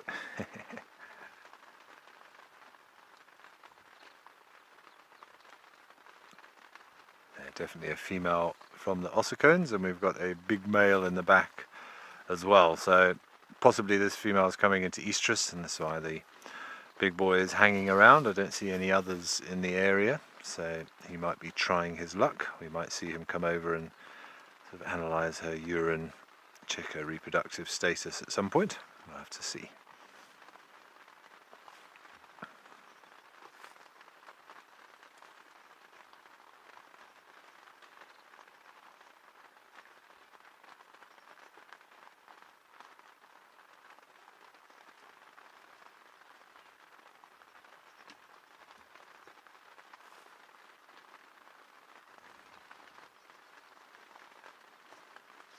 The female seems to be quite happy to conserve energy and ruminate.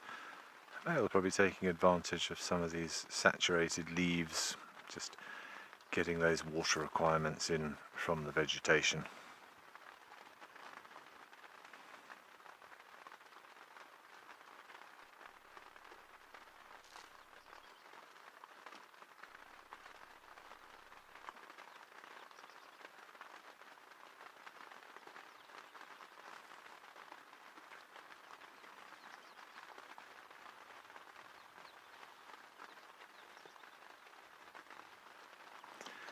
Mark, it's all done through hormones and pheromones in the urine.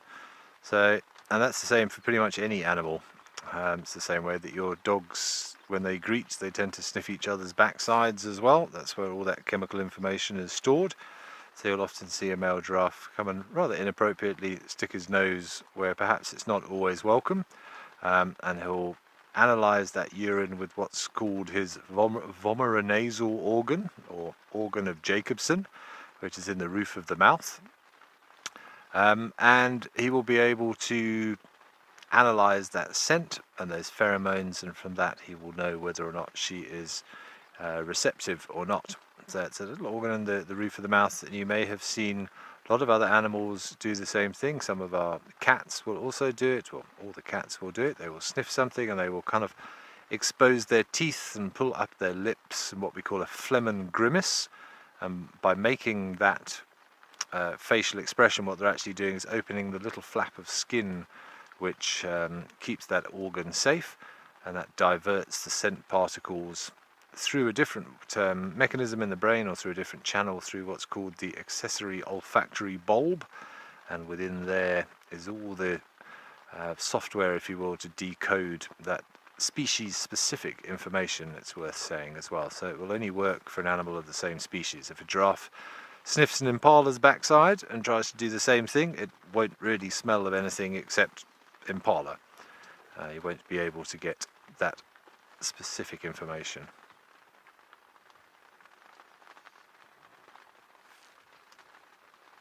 But thanks so much for all the questions. Please do keep sending them through. We do enjoy having them. Makes our brains work.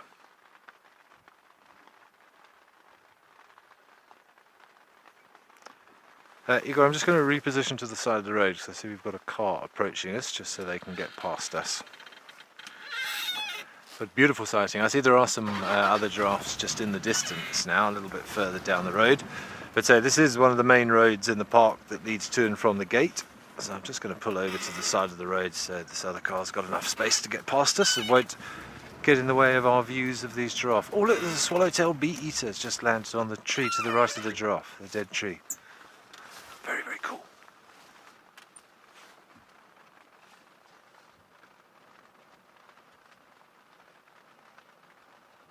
So you see that little dead tree just in the foreground to the right of the giraffe? There he is. Look at that beautiful green colour, blue, and then a blue forked tail, a bit like that fork-tailed drongo. But yeah, swallowtail bee-eater. Very occasionally you'd get to see these in the Lowveld. I've seen them once or twice. Oh, shame. Car going past has just spooked our giraffe and our bee-eater. That's a shame.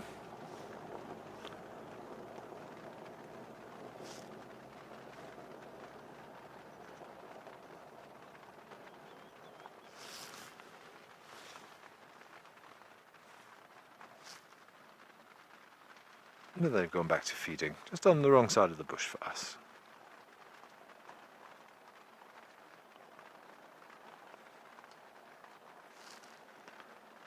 You can see the nice difference in the ossicones between a female and a male, the female who's just disappeared and the male who's just disappeared. One had thin ossicones, one had thick. Let's move forward a touch, see if we can get them on the other side. But that was very cool. The swallowtail bee-eaters, I think that's the first one we've managed to put on camera. When I finally got one of those, thanks to Igor's eagle eyes the other day, that was a new one on my Madikwe list.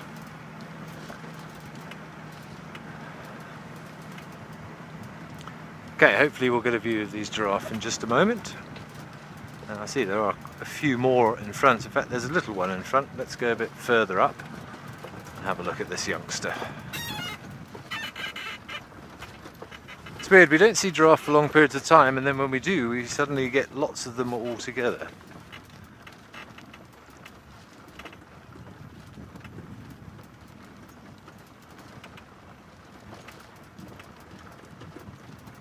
Okay, we should be able to show you a nice youngster in a moment.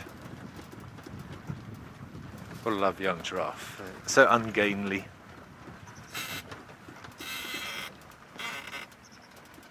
There's a couple of youngsters here, but they often do form little creches. And mother of one of the two, who's got plenty of oxpeckers on her as well.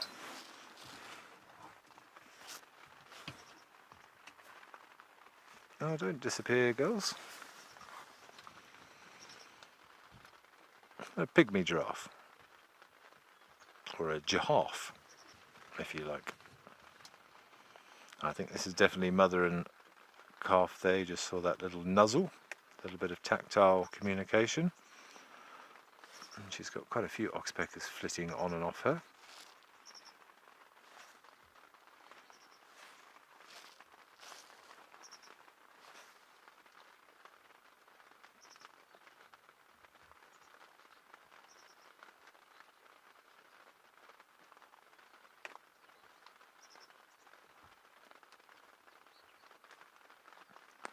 Sorry to do it, your question broke up there. I didn't hear who it's from, but I think I got the general gist of it. Would you mind repeating it for me, please?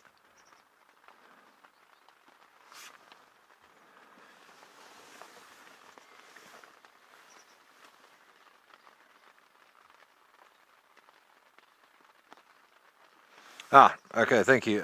Dorian, no, as with unfortunately many of the males in the animal kingdom, the male giraffe plays no role whatsoever in parental care. Once the female well, once he's done his job and hopefully impregnated the female, then that's it. He will play no role whatsoever. So the fact that we saw a bull giraffe with this group, it is highly unlikely that that is the father of any of these offspring.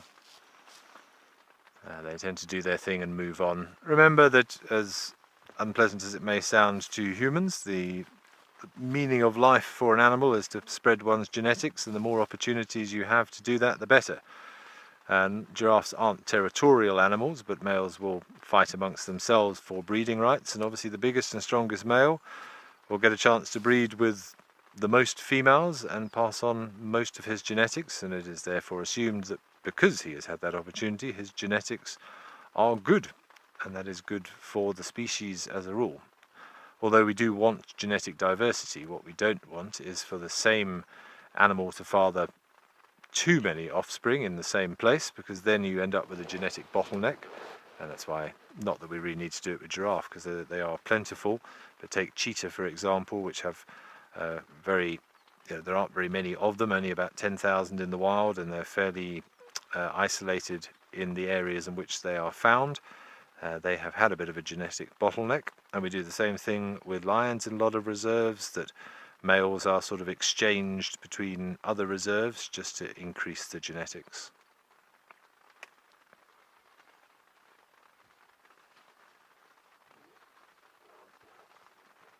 So certainly here, because of their insistence on keeping the Kalahari gene pure, any lions that are brought in to Madikwe for that purpose will be pure blood Kalahari lions, to ensure that that is not contaminated, the genetic line isn't contaminated in that regard.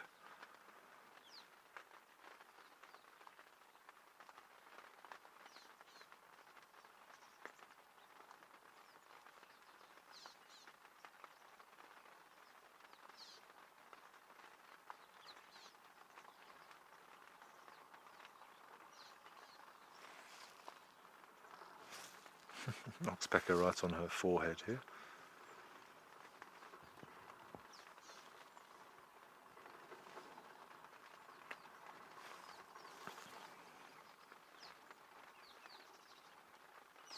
Remember, we only have the red-billed here, no yellow-billed oxpeckers in the west of the country.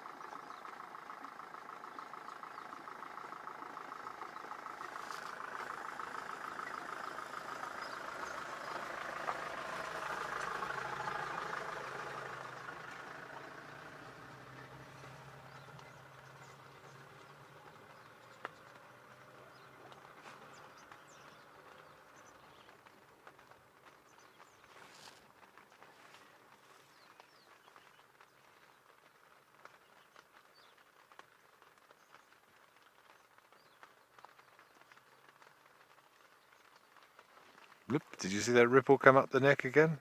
I love watching that. I don't know why, I find it hypnotic. Amazing to think with just a little tensing of the stomach muscles, that peristaltic action, can propel that little lump of food all the way up that neck.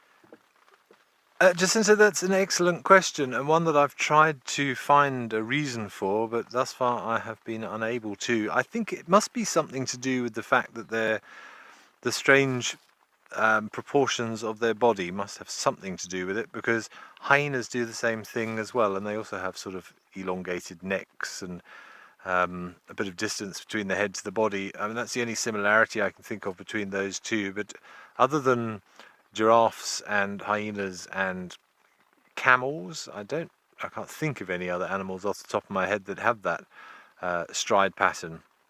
I think it does have a fancy name. We've managed to sort of pigeonhole most of these sorts of things. I can't actually remember what it is.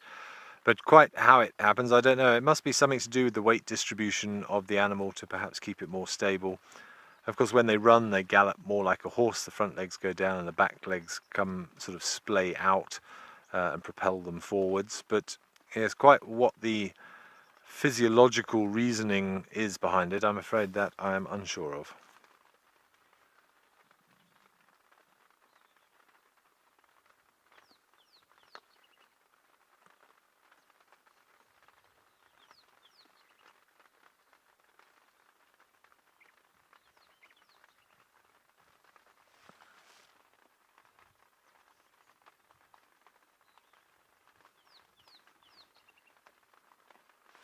Oh, look how flexible that neck is. We actually saw a couple of days ago a giraffe having a proper sleep where it was lying down on the ground, and instead of lying down with the sort of the neck still up in that sort of periscope position, it was actually folded back and basically resting on its rump, which is how a giraffe has a proper sleep. Only for short periods at a time, 15-20 minutes, but they can't lie on their side. If they did, the food from the rumen would spill into the lungs and they would run the risk of choking. So they'll always lie sort of on their chests as opposed to on their side.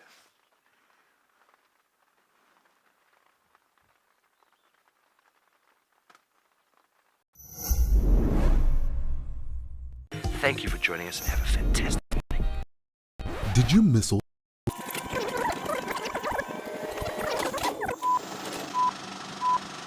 Never fear, you won't have to miss another beat on Wild Earth again with our Catch-Ups channel, where you can rewatch missed safaris and shows whenever you please. Only available on the Wild Earth app. Thank you for joining us and have a fantastic morning.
These old skeletal trees, the perfect little rubbing post for a giraffe to reach those hard to reach areas, of which if you're a giraffe there are plenty.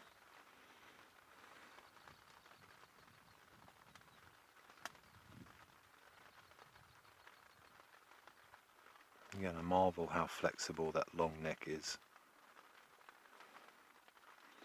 Of course, only 7 cervical vertebrae, just like all mammals, just much, much larger than you would think.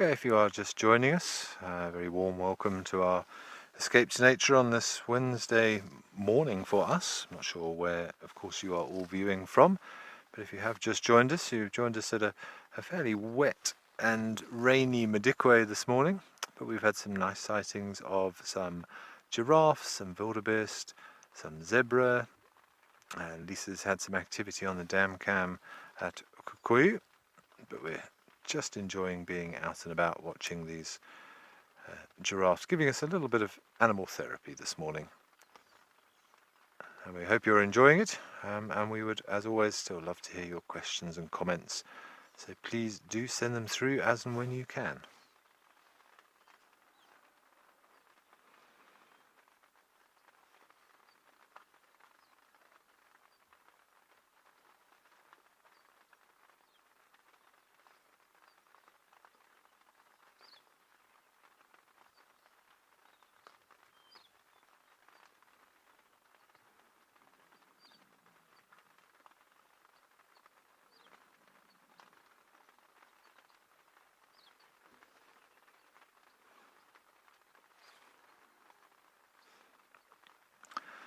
Okay, these giraffes seem to have disappeared. I think let's try a little bit further down the road, Igor, and maybe we can get a little better view of some of these giraffes, because it is just a treat, just to watch them, to be honest. As I keep saying, they're very therapeutic. I've said it before and I'll say it again and I'll keep saying it. I like to think of them as nature's lava lamp. I don't know why, but you could just sit there sort of with a sort of dopey expression on your face and watch a giraffe go around its daily business. If we can get a clearer view for you.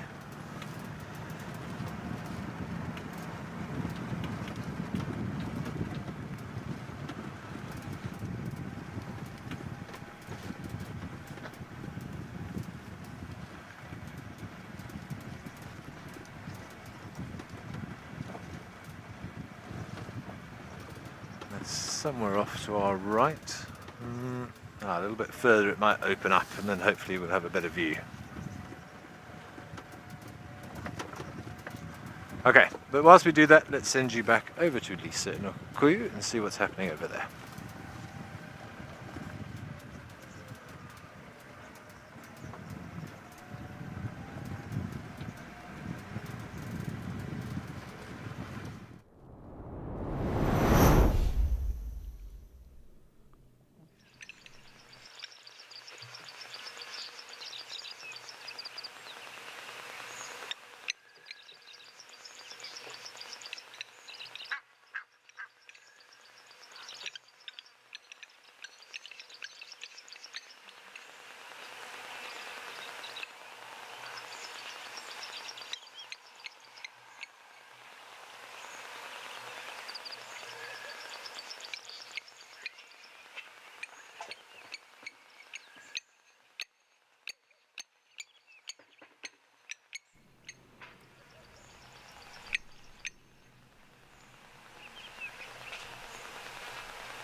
Thank you, Ben. We've got a wildebeest, and I have no idea what just flew past. I will see if I can catch up with it. Hopefully I can. For it is a good day for birding, as it is a quiet day in terms of... What are you? Come here, bird.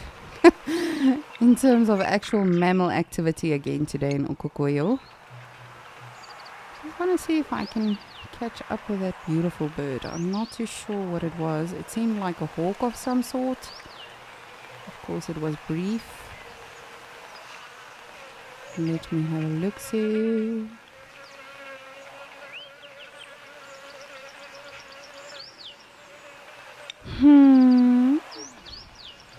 Come on, come on. You know you want to land. Do it. Never mind. Just fly away.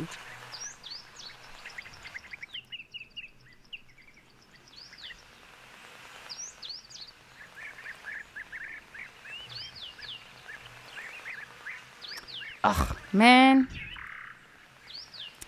I guess that's the thing with birds.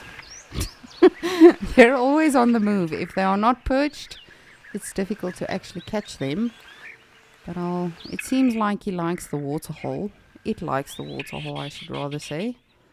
So I'll definitely see. Hopefully it perches somewhere.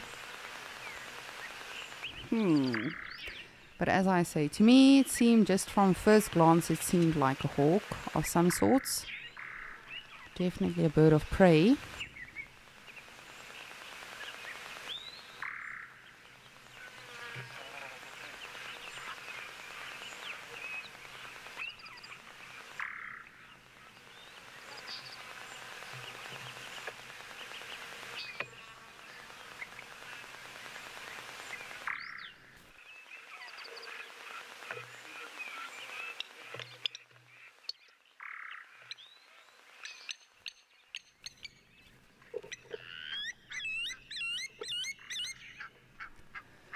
And in terms of our storks, I have seen that some of them are coming in again, slowly but surely. They have, of course, not actually landed at the waterhole, but they are definitely around again. So hopefully we've got that massive flock coming in again today at the waterhole, so we can see them chill out, as they don't do much when they are in fact here, apart from preening and cleaning themselves. I would really love it if this bird goes down to perch somewhere. Please, bird.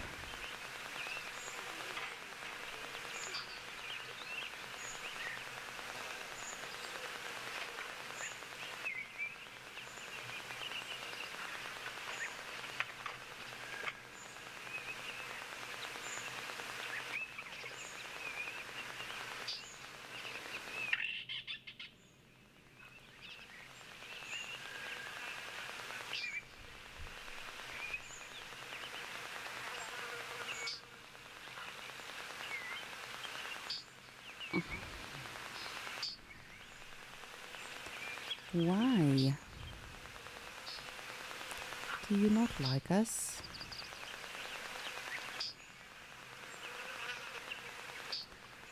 I do apologize. You'll probably see the camp now. I just want to see if this bird is actually going to perch somewhere where we can ID it.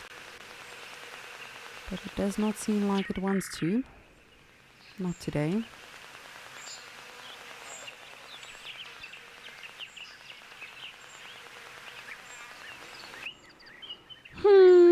That is alright. At least we saw a bird of prey.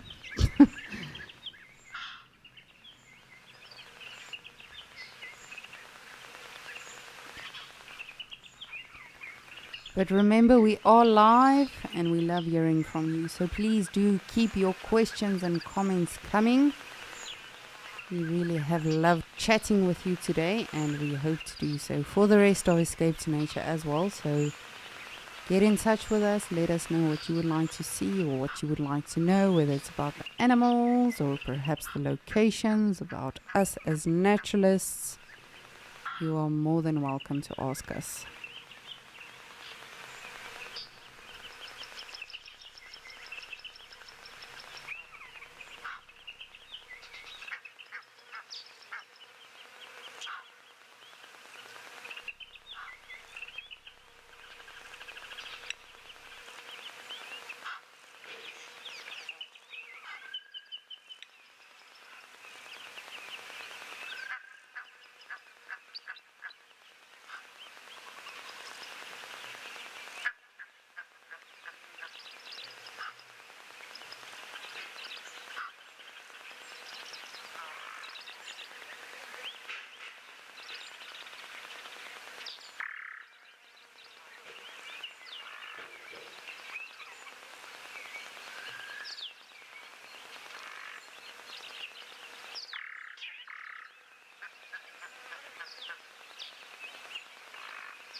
As always, one parent in the water, one on the outskirts, just making sure everything is safe. Letting them know if anything happens, they must just be on the lookout. What an incredible way of of working together as parents. I would definitely be the parent constantly swimming. That's fine, honey. You keep a lookout. I'll take the children.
What a beautiful day in Okokoyo. Just look at the green, the beautiful sky, the water. It really does seem like a water painting. But for now, it is fairly quiet here. I see we've got a beautiful waterbuck in Djuma, so let's go check that out.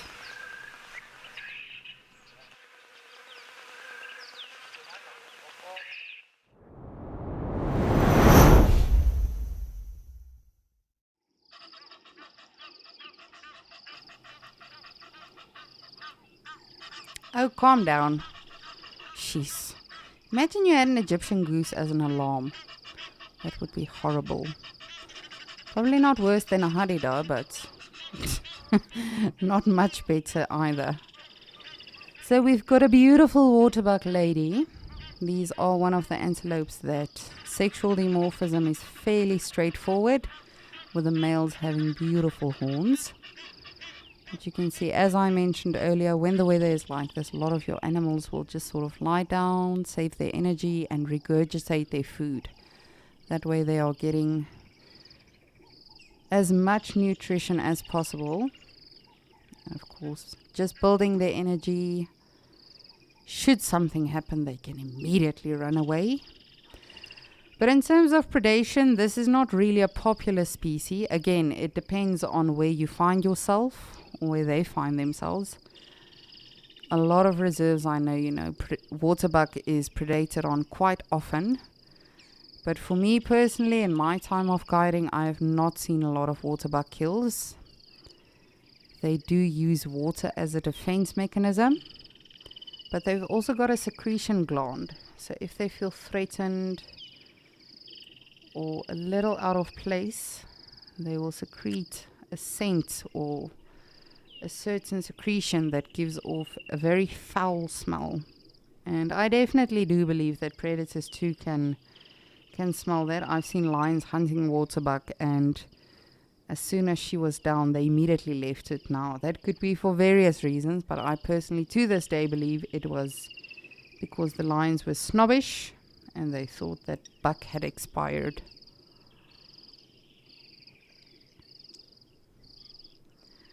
This is probably one of the easiest antelope to identify in the bush. due to that beautiful white ring they have on them. And again, it's a very shaggy, if you compare them to the other antelope, it's a very shaggy looking animal, not like a nyala, an impala. And I almost want to be forward and say that she's pregnant. She seems very well rounded.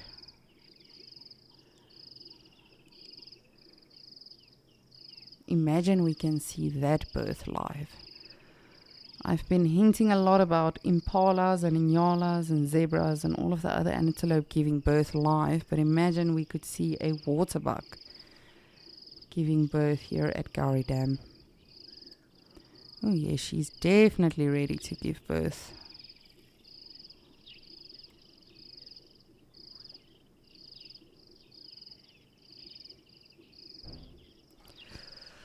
Alrighty, Mrs. Waterbuck and I are going to negotiate. I'm going to see if I can get through to her and explain the situation, you know, that we would really love to be here to support her if she wants to give birth. But while I talk some nonsense, I'm going to send you over to Ben, who's in my decoy with my favorite animal.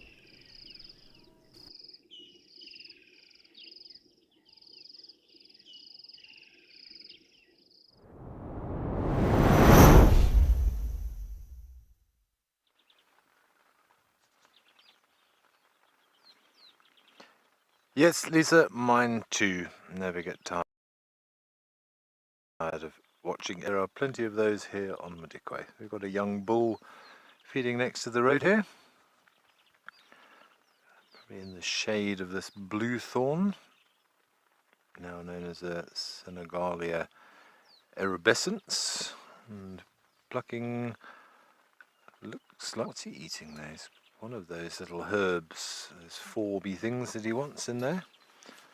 Those things normally quite rich in specific chemicals, which certainly do aid in digestion and probably contain some other things that we don't fully understand, but this tells that he needs exactly that.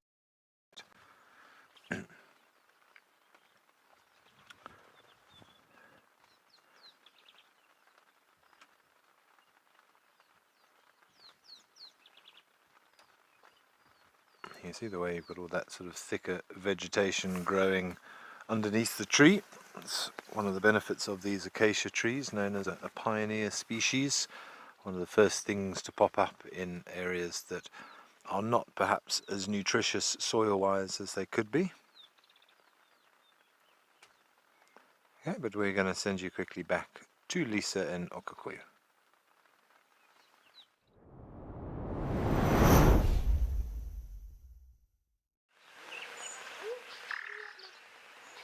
Thank you, Ben.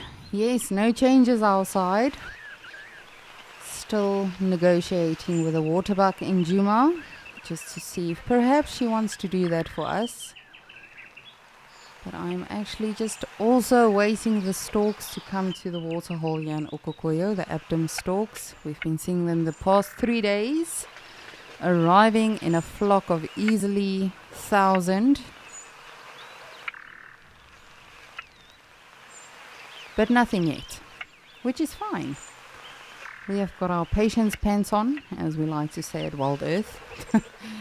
So we really will wait for all of the animals, or any animals if they want to come say hello. So now have a look at the springbok and see if they've got any lambs hiding.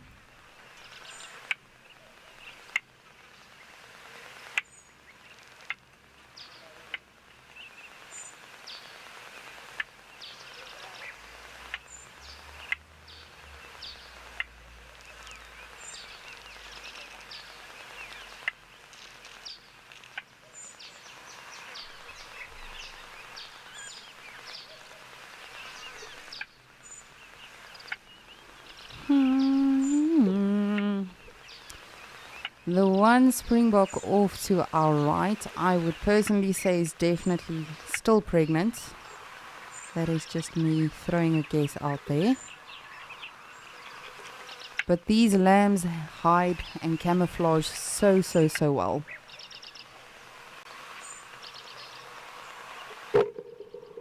And unlike the waterbuck, the impala that we've been seeing, these guys, both male and female, will have horns. Of course, this is the national animal, not for Namibia where we are currently, but for South Africa.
Alrighty, I think for now let's head on over to Djuma. It seems like our waterbuck is disappearing, but we'll see what else we can have a look at.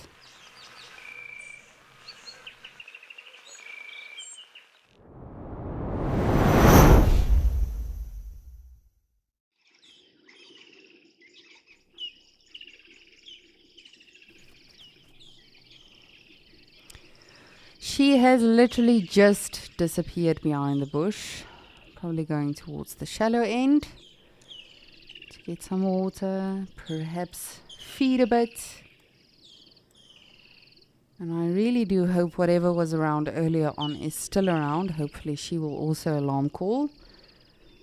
However, I don't think it is still at least visible for the animals because there hasn't been alarm calling for quite some time now.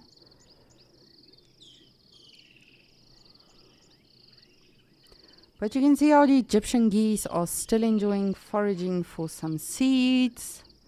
Oh, there she is. You see very unique markings to them.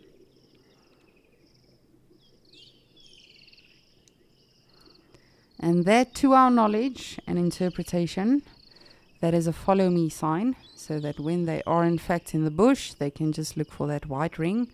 Just like an impala has the black M on the rear end, like warthogs erecting their tail, lions, leopards, cheetahs have the black behind the ears. These guys have a funky circle.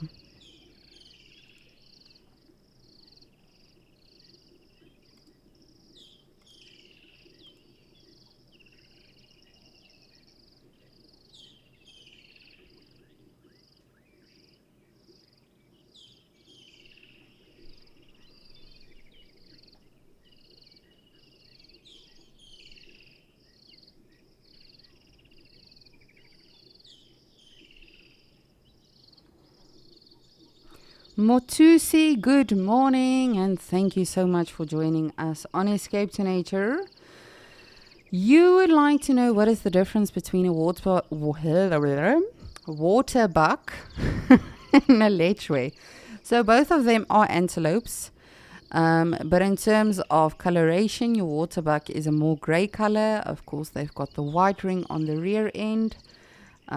Where's your lechwe? For me personally, a lechwe looks like a mix between, gosh, I would say an impala and what else? A waterbuck? Oh, Rusty is saying a reedbuck. Yes, that makes more sense. It seems when I have an assistant, my brain just shuts off. Definitely. So, definitely size. Waterbuck would be bigger, but also your coloration, your actual looks of the animal. But as I say, both of them are vegetarian and both of them are, of course, antelopes. And lechwe, to my knowledge, we don't find over here in Djuma. That is not something you will see here. But that is a very interesting question, Motusi. Keep them coming. Everyone, please do keep your questions coming. And again, it doesn't just have to be about the animals that we are currently watching. Perhaps you want to know what earrings I'm wearing today, or whatever the case is. You are definitely more than welcome to get in touch with myself and Ben if you have any questions about ourselves, about the animals, about the locations, perhaps just about Africa in general.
She's definitely on alert, but she doesn't seem too much on edge.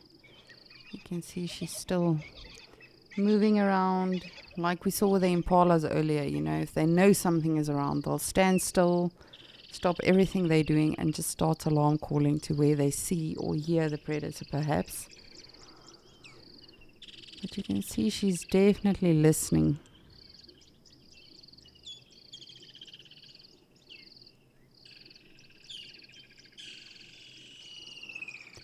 Yvonne, you would like to know or if they are related to donkeys. No, they look very much alike. But no, as I said, your waterbuck is an antelope. I have no idea where they got their looks from. Because they do look, it looks like an antelope and a donkey, you know, drank too much one night and had a little bit of fun. But no, they are part of the antelope family. I just want to keep monitoring her and not monitoring, but just observing her just to see what her reaction is going to be. If she's going to go deeper into the drainage line, if she's going to move into the bush, because she's definitely listening out. She doesn't seem too concerned right now. And I promise you, she's not excited about something. She's just trying to get rid of some parasites and flies and things by wagging her tail or by swishing her tail. All right, well, nothing to worry about then, I guess. To her knowledge, at least. We never know. There might still be a leopard lurking in the bush where we just cannot see it.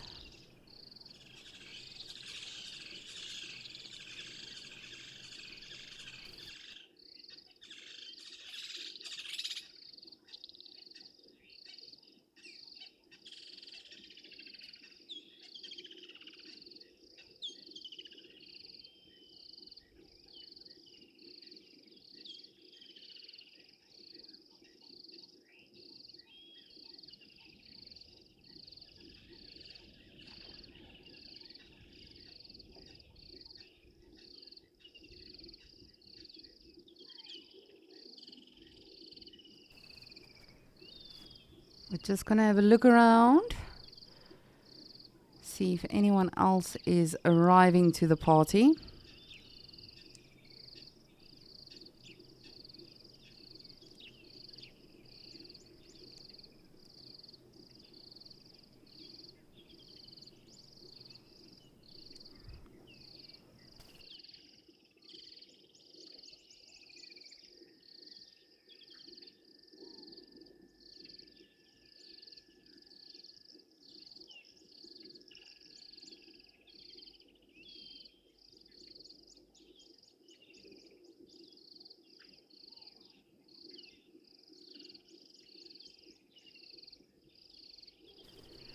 Gloria, you would like to know what is the life expectancy of that beautiful antelope, the waterbuck. So it's anything from 12 to 15 years. They are not as legendary in terms of life expectancy like something as an elephant, which is about 50 to 65 years, or rhinos that are about 40 to 50 years. A lot of your animals, such as antelope and your general game, don't have such a massive life expectancy.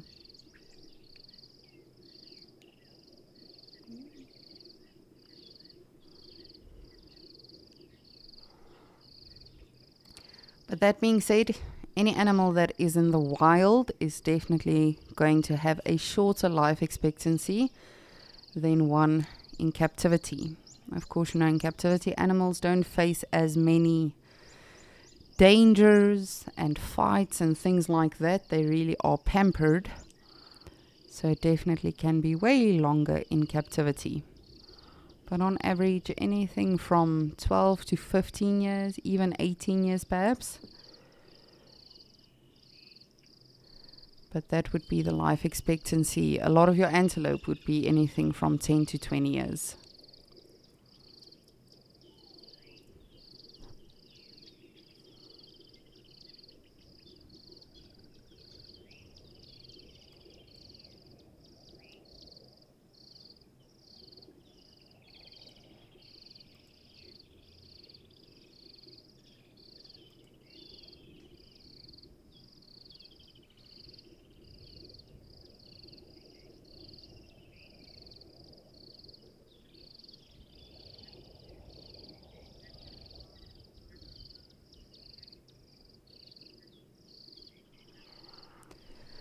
Come on, predator. Even buffaloes. To my knowledge, we have not seen buffaloes here at Gowrie Dam for quite some time. Not forever, but I mean, it has been a while.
But wouldn't you agree with me that we are just in such a fortunate position to be able to do what we are doing? Wait for the animals to come to us, but of course have the beautiful background music of all the birds, the kingfishers, the geese, every now and again the throat tantrum. But just in general, just to be able to watch this waterhole and not know what may happen at any given time.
we've got something.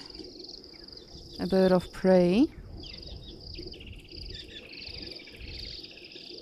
What is that?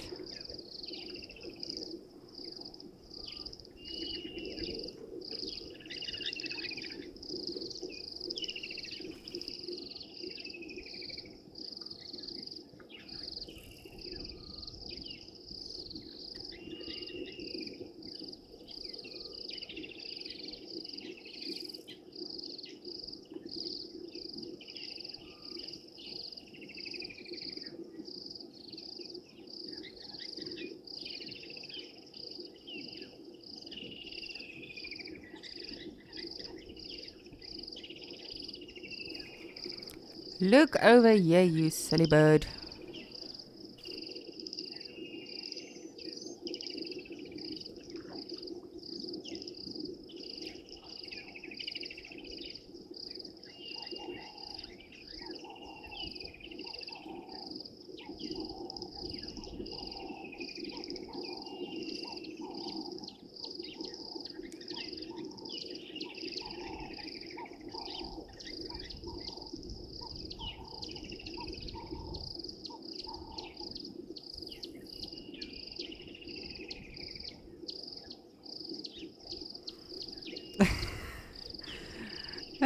Sorry, we're just having a little bit of a giggle here in FC. It is a Wahlberg's eagle. You can see that cool patch of hair. They always seem like they have a mohawk. This one seems a bit confused though.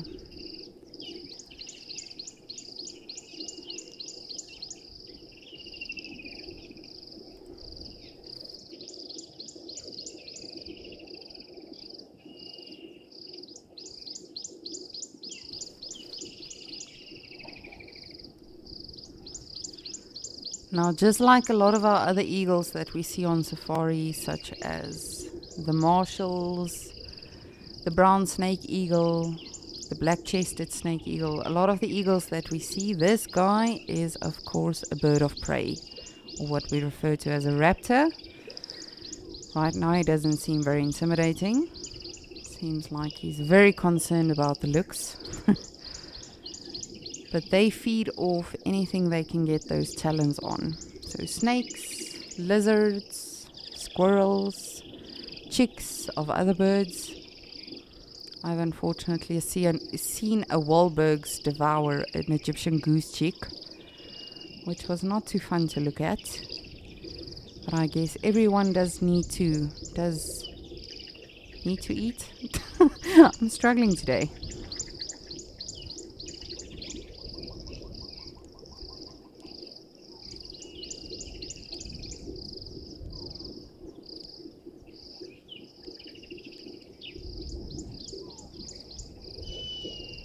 And with your raptors, you have to be very careful, especially if it's a migratory bird. You have to make sure about the bill, about the talons, the tail, everything, the plumage, because the exact same bird can differ from a chick to a juvenile to when they are mating or in their breeding season.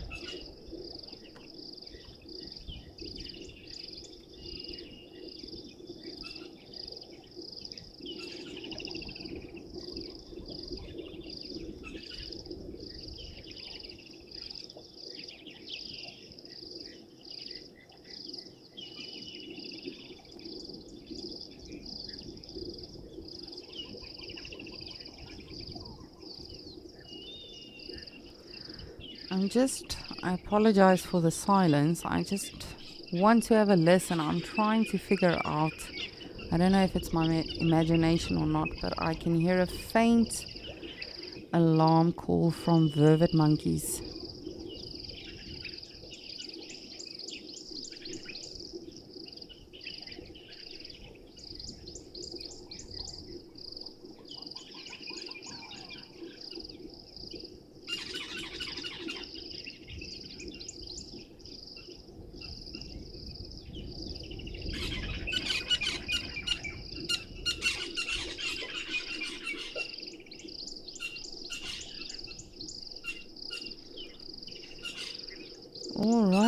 it seems like I'm going to send you back over to Ben in Madikwe so we can catch up with him.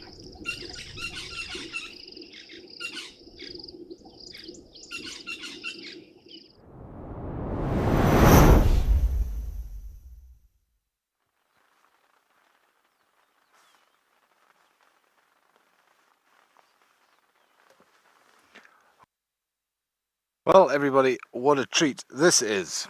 We at Pride of Lions that we've been seeing quite regularly over the last couple of days. The 2 adult females, a sub-adult female and a sub-adult male.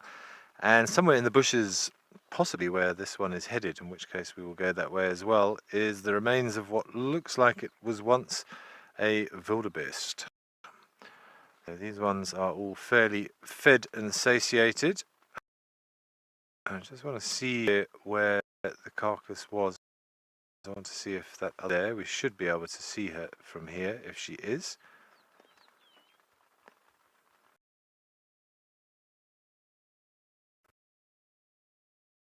Or maybe she's coming. We haven't got a view of the kill at the moment, but we believe it to be a wildebeest, and we were actually with them yesterday and they were sort of mobile in this direction, and there was a herd of wildebeest loitering around in this area.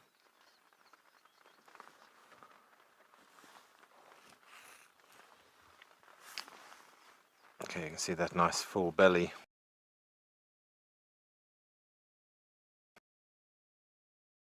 Well, just while we figure out what...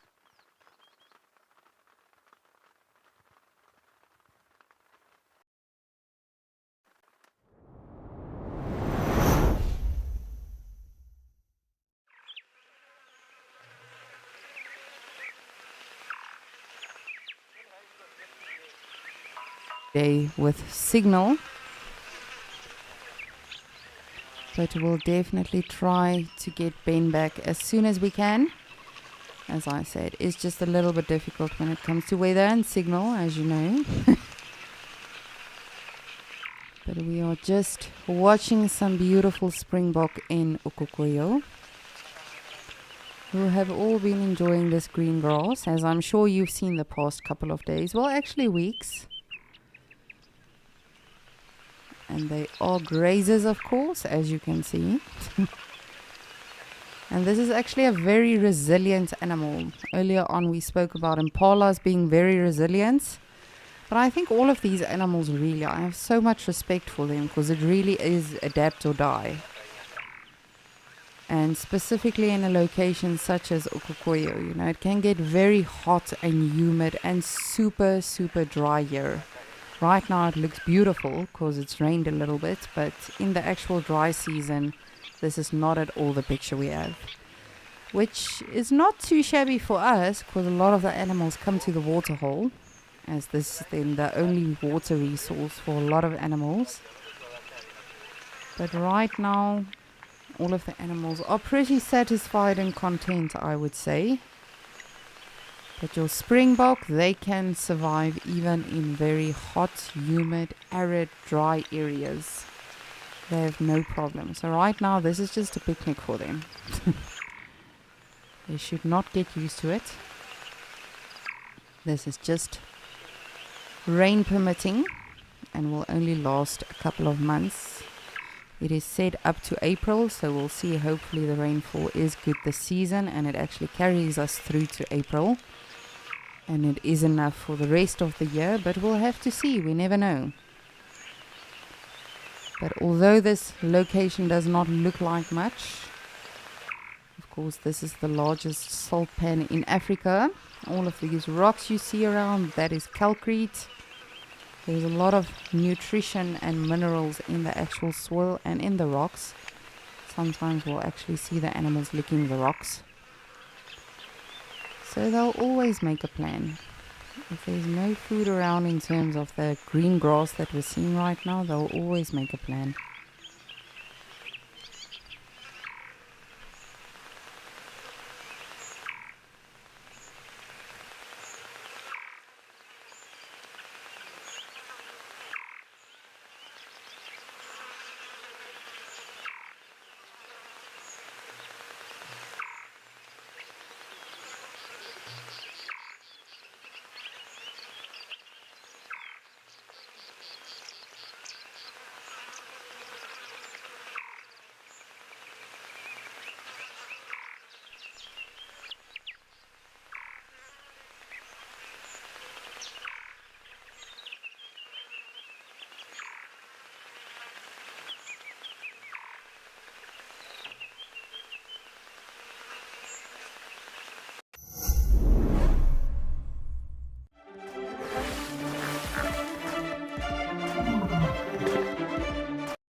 Just want to have a look and see.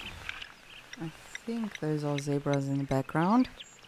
Of course, that is where we were earlier this morning. Checking them out with their beautiful pajamas. But I really do hope that rhino from yesterday is not too far away and it will come around again today. It is zebras, yes.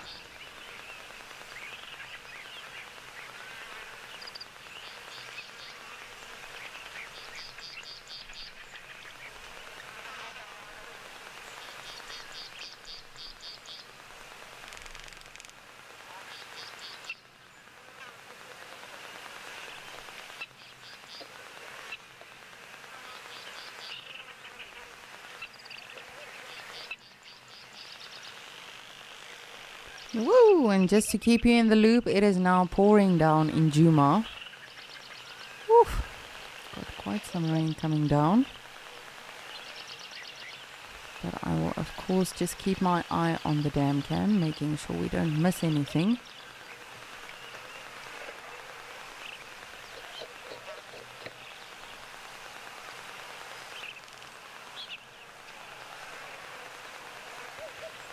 Alrighty, it sounds like I'm going to send you back to Ben so we can see if we can catch up with those lions.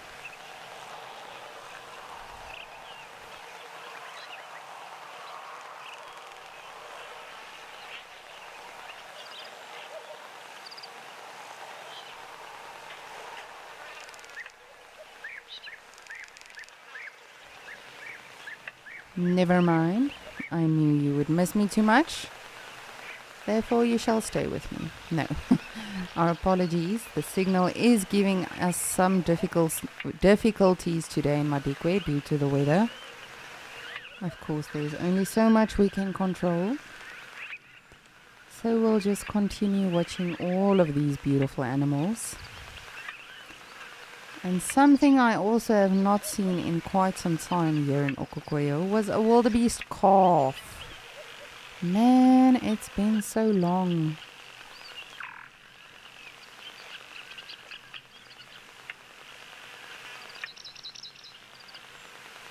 I actually just wish sometimes I could put some trackers on these animals and just, or even a GoPro, just see what they see when they are wandering around, doing their thing out there.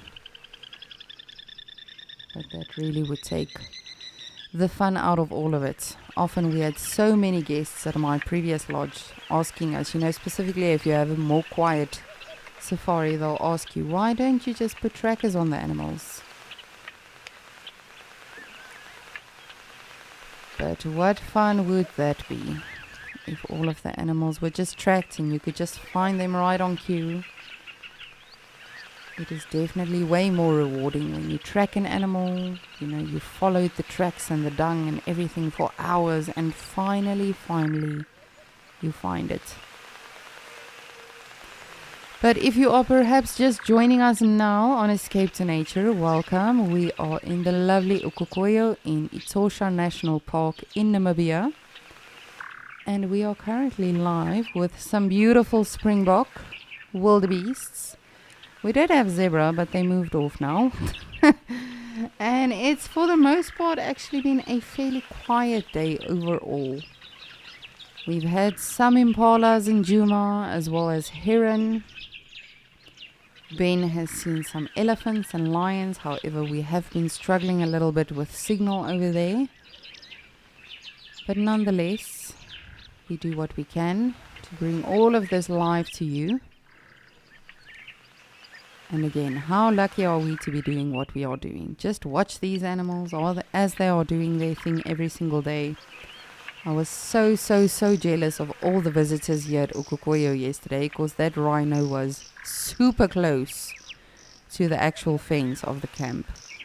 So they were literally, I would say 10 meters away from it. Of course, there is an actual fence and posts and everything and rocks to protect the rhino and to protect the people. But it really was magnificent. So I am hoping that he is still around and he will still come say hello to us today. But furthermore, it's been fairly quiet. We've just had a pretty relaxing day. And at the end of the day, that is what Escape to Nature is all about. We are not rushing around for sightings, trying to get as much animals in one go as we can. We just like to observe them, spend some time with them. And as we are watching these animals, all of this is actually live. As it's happening in Namibia, as it's brought to your screen, this is all live. So please do send me any questions or any comments. What do you think about what we are watching? What else would you like to see for the rest of the day? Perhaps you are looking forward to something this afternoon on Sunset Drive. Definitely do let us know. Remember, this is a discussion. It's interactive. It's your safari, and I would love to hear from you. I don't want to be the only one just talking all the time. I would love for us to actually have a discussion about something.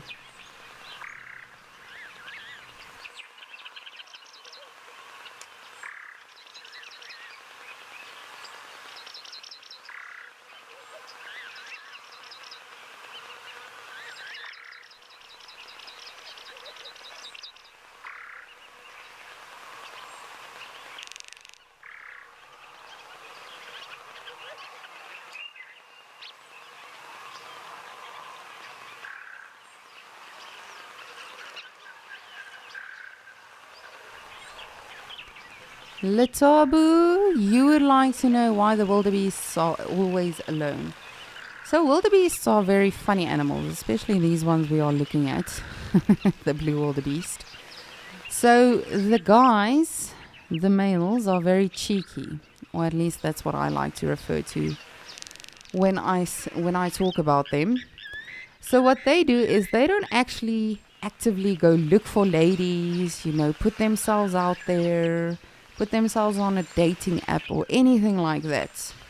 They literally just go to open soil patches and they'll sort of rub their faces in that, giving off their scent, or as I like to refer to as cologne. And then they just chill. They wait for the ladies. Hey, what's up? You like my smell? Are you interested? They don't actually actively do anything. So these ones we are looking at are males, and they are not part of a herd, I believe. So your bigger herds will have males and females and calves, of course. But when you see them individually like this, or perhaps these two bachelors, those would be two males. I hope that answers your question. But yes, it is odd. But if you were to watch Escape to Nature, I would say probably about 4 months ago, this would be a completely different scene. It would be grey and brown and dry. However, that being said, there'd be a lot of animals around. Wildebeests in herds, a lot of zebra harems, elephants, rhinos, all of the animals, just having one massive party. But right now the animals are just taking advantage of all of the water that is all around in the rest of the park.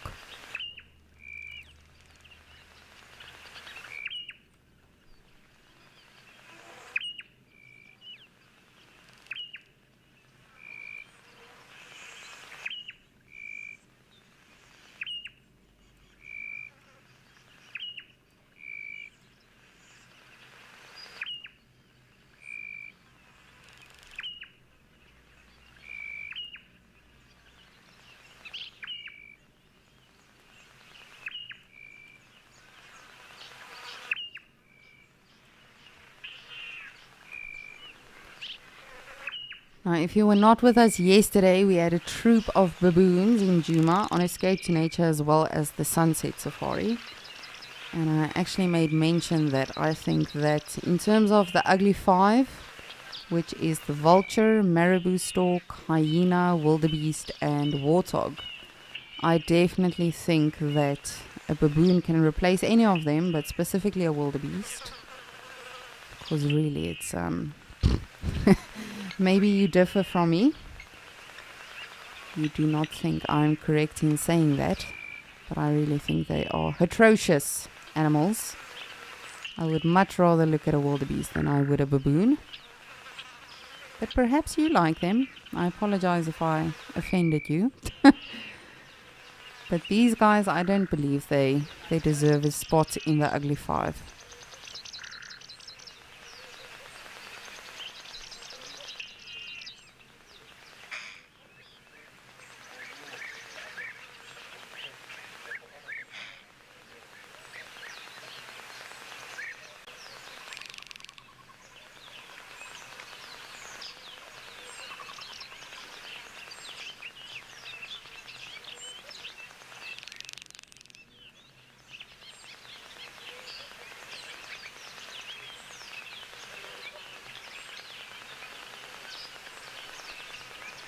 Len, you would like to know how many species of wildebeests are found in Okokoyo. To my knowledge, just one. Just the blue wildebeest. I'm sure you've seen in our other locations, Amakala, where Tess is currently, and where a lot of the times our other naturalists are also coming to us live. Over there we'll see the black wildebeests. But over here in Okokoyo, just the blue wildebeest. And believe it or not, Len, I have actually never in my life seen a black wildebeest. I'm yet to cross that one off of my list. But as naturalists, we still have a lot to discover and learn. I was just mentioning as well, even if you've been doing this for 50 years, 5 minutes, you're always going to be in for a surprise, whether it's the behavior of an animal, or perhaps a certain bird call that you've never heard before, perhaps a frog call, or a flower that you want to ID. There will always be something new. which really is the beauty about our job.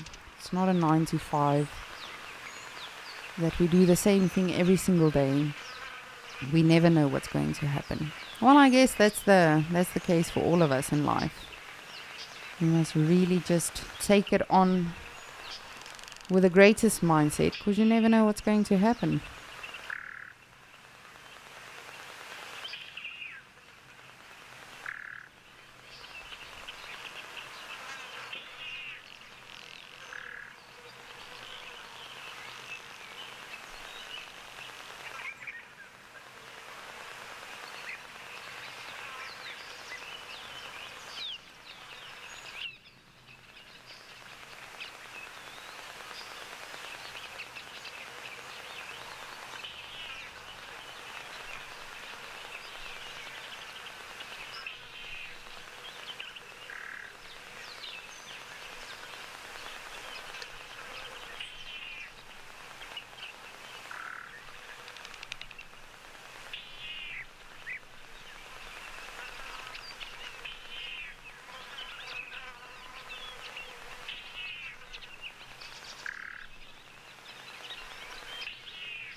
Tatum, you would like to know if they are closely related to goats.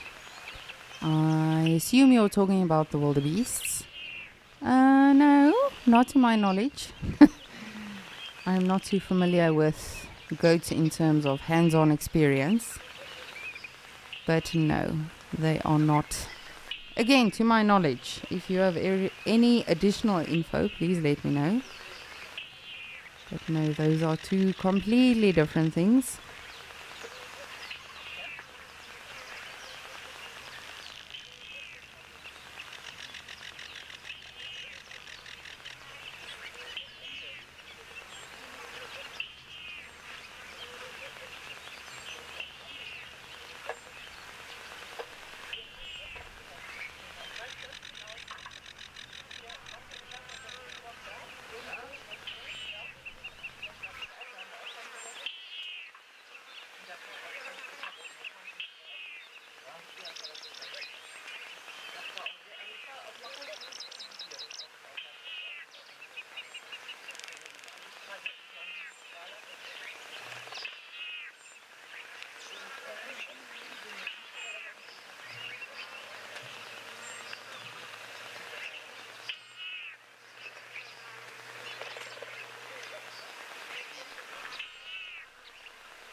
And as always, if you do perhaps hear some additional voices, other than my angelic voice, those are the visitors to Okokoyo's campsite.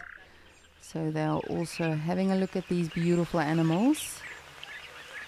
And as I said yesterday, I was very, very jealous of the visitors to this camp.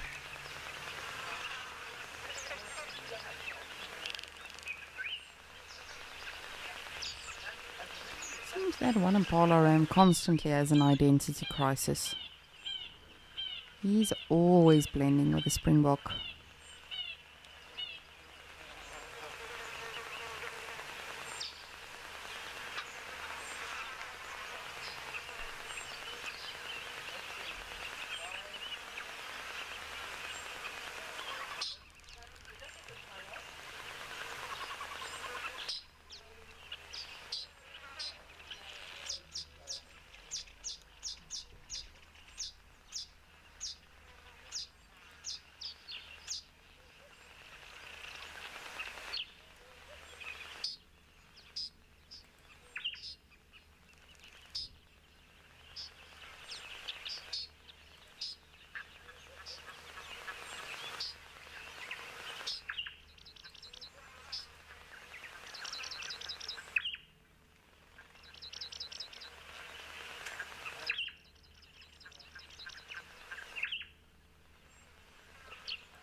Jerry, I believe it was.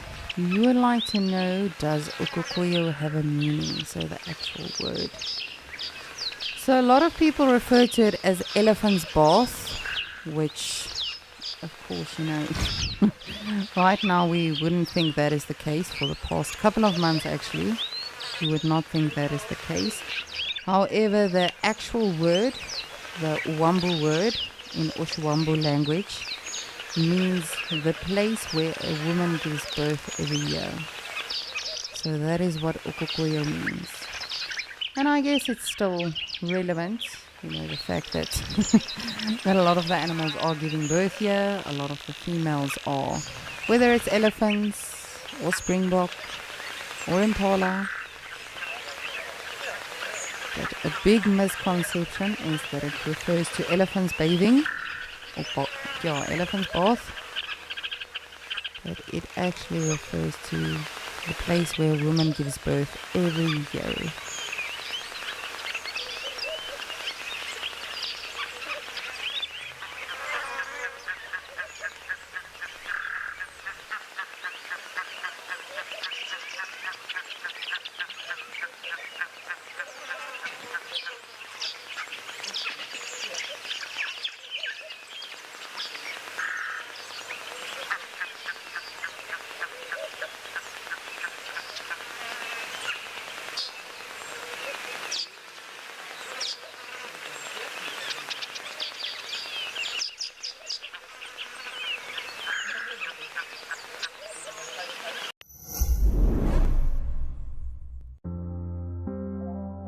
In a world full of upheaval, we all need a quiet and safe place.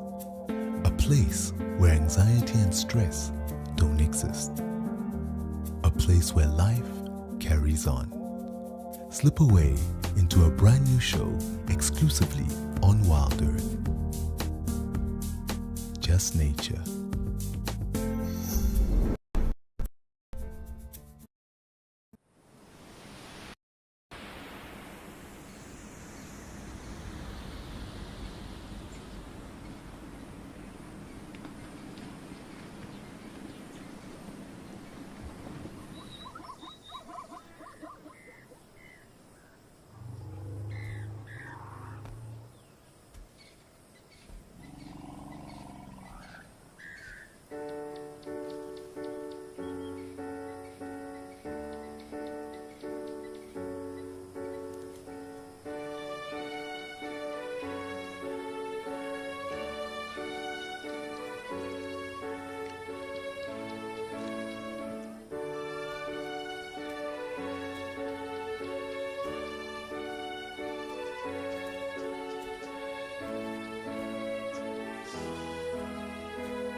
So you can see there's definite differences between these two antelope. The one closest to the water, that is a young impala ram. And then of course the others, like we've been seeing the whole day, is the springbok. So you can see they are different in terms of coloration, in terms of the actual horn structure, and then of course the actual markings on the faces as well as the rest of the body.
Lovely. Well, I will keep an eye on our beautiful Ukokoyo and keep you posted, of course. But for now, I'm going to try to send you to Ben, who's in Madikwe.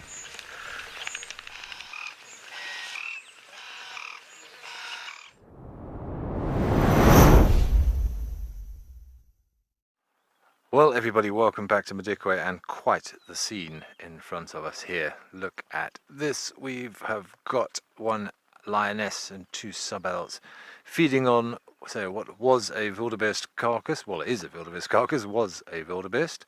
Looks like they took it down last night. The second adult female of this pride is still sleeping off a very large meal somewhere off in the distance behind us. But the rest of them are still gorging themselves on what is left here. But what a spectacular scene. Apologies any sensitive viewers, but this is the way of nature. And of course, don't forget that if it wasn't for the sacrifice of this wildebeest, the lions would go hungry. So they are very grateful for it. Of that I have no doubt. But what an amazing, amazing sighting.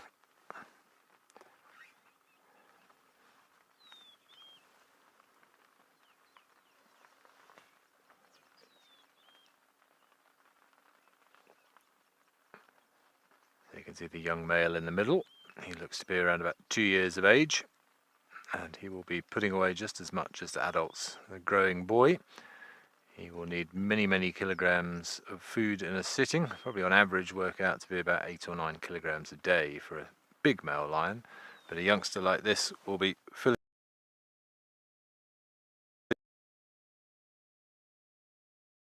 his boots as they sheer size of the one on the right. She is the adult. It's got a little scar on her left cheek by the look of it. We did see these ones a couple of days ago, and it looked quite fresh then, so whether it looked like it was a claw mark, so possibly from a little altercation with maybe the other female. But there's the young male, and you can see his mane beginning to come through now. Busy making the most of this protein-rich treat that they managed to secure themselves.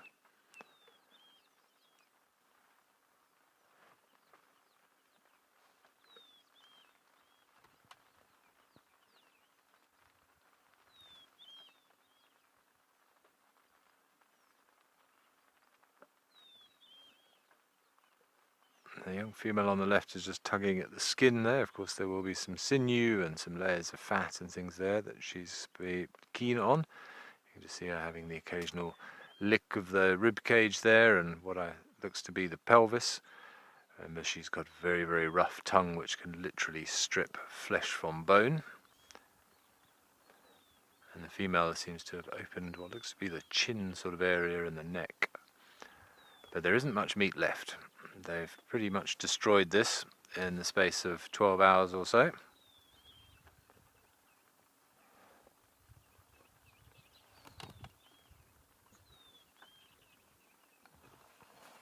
Strangely, we haven't seen any sort of infighting, which is often the case with lion kills, but there's currently enough food to go around still. Of course, if there was a big dominant male here, which there isn't currently, he would be taking the lion's share and very much protecting this from the other ones.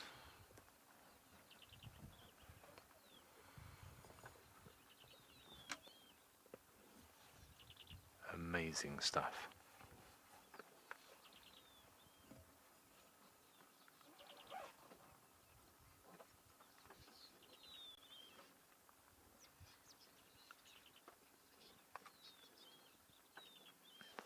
Noel, no, lions have got incredibly effective stomach acids. They have no problem at all eating rotten carcasses that are days old, even if they come across something that died before or find an old leopard carcass or a carcass left by a leopard in a tree. They'll still do their best to get to it.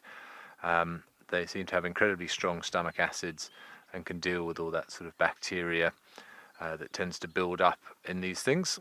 So no, they will obviously prefer to kill for themselves, but they do scavenge, and in particular a young male like this one, if and when he gets kicked out of the pride, and he'll have a couple of years going solo, or if he maybe meets up with another individual male, they may form a coalition, and then they'll have to hunt for themselves, and if they're not particularly good at it yet, it does take a little bit of time to hone those skills, then they may well survive by scavenging, chasing hyenas off, chasing cheetahs away, chasing leopards off kills.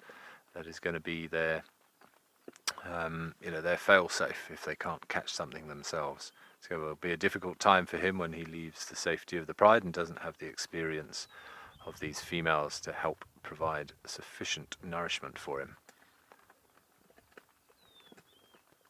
So yes, you're quite right though. Cheetahs only eat fresh meat. They won't feed on carrion. But lions, leopards, hyenas, they'll take whatever is on offer.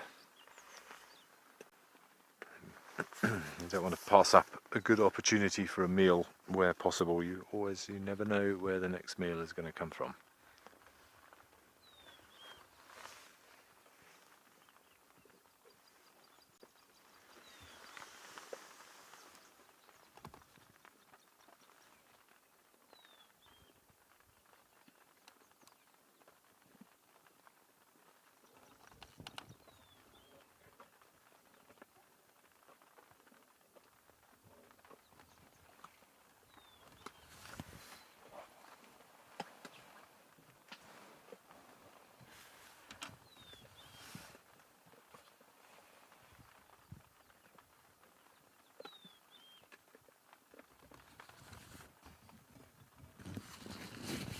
Hear the crunching of bones. See that male's going to have a go at the ribs there. If that is a rib, it looks like a rib.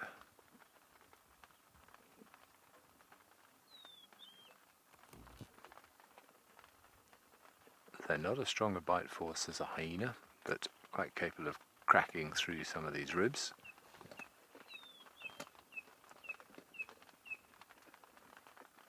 You might hear some of that. I think that's actually from the big female on the right who's attacking the skull.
Not sure what attracted the attention of this younger female here. I'm looking in the same direction that she is. I don't see anything. The other adult female is in that direction as well, but is still completely fast asleep in the grass.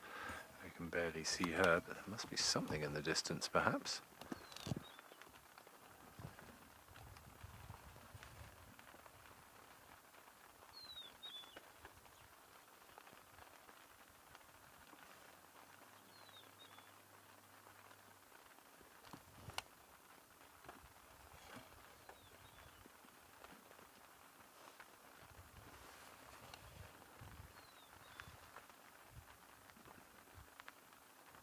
Still don't see anything. Having a good look there, but no, looks like whatever it was, we lost a little bit of interest in now. Oh God, I'll be off. Standing by.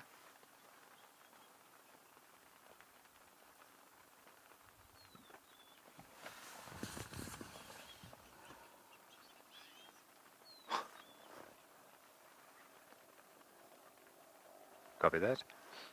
So I'm still trying to see, everybody's been distracted, but I actually see the young female is actually moving off in that direction now. Because I don't want to move the car in case we lose the ability to send you these pictures. So you might see a few posts and things, I'm afraid, as we just try and manipulate the camera so we can follow what's going on. But definitely something of interest over there. I still can't see anything, but there's quite a few bushes and things around. The only thing I wonder is that on our way in we did see a sort of a lone wildebeest calf, and obviously I'm just positing suggestions here, but maybe that was the calf and this was the mother, and maybe the calf is still in the area because I didn't see any other wildebeest close to it.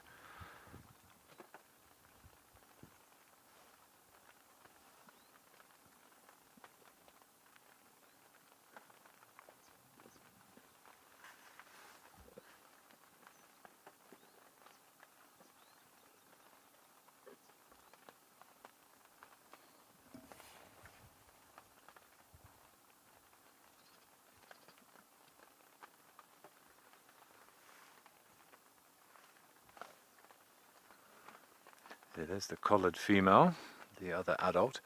She's watching.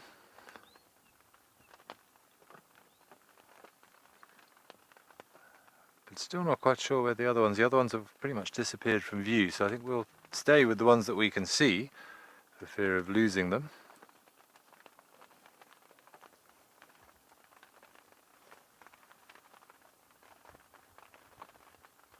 Be the two youngsters that have gone off, but obviously they're pretty easily distracted. They must have seen something off in the distance, but so the adult female has remained.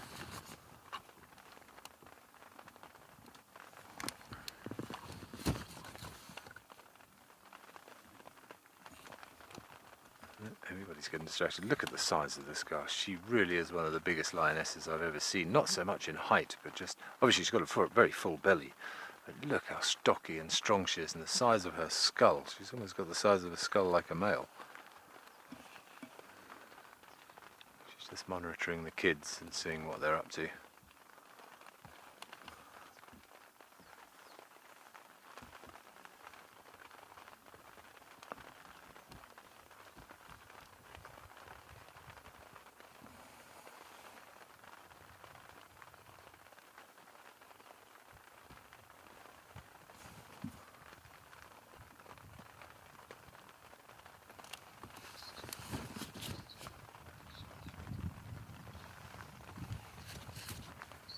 Christed, yeah, absolutely, she will. Lions are opportunistic. I mean, look, she may not be able to chase the thing down over 400 or 500 meters, but lions are ambush predators, and they generally don't do... Oh, sorry, just hear something. I just got a brief visual of one of those other ones. They're still just in the distance, don't seem to be doing very much. But yes, if there's an opportunity for a second kill, they'll make one again, because they can easily go a week without making a kill. So you never know. If the opportunity is there, then you'd rather take it. Okay, they've all seemed to have moved off in that direction, so we're going to try and reposition, but even if we can't find them again, but what an amazing, amazing sighting that was. I hope you enjoyed that. But let's see if we can keep a view of them.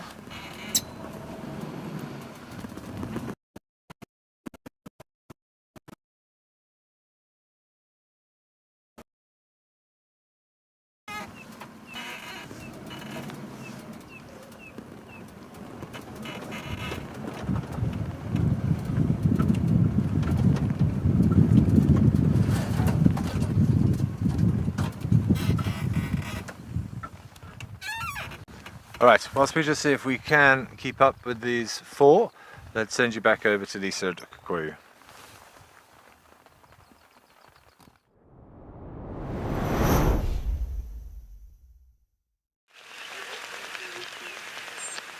Thank you, Ben. That was brilliant. Wow.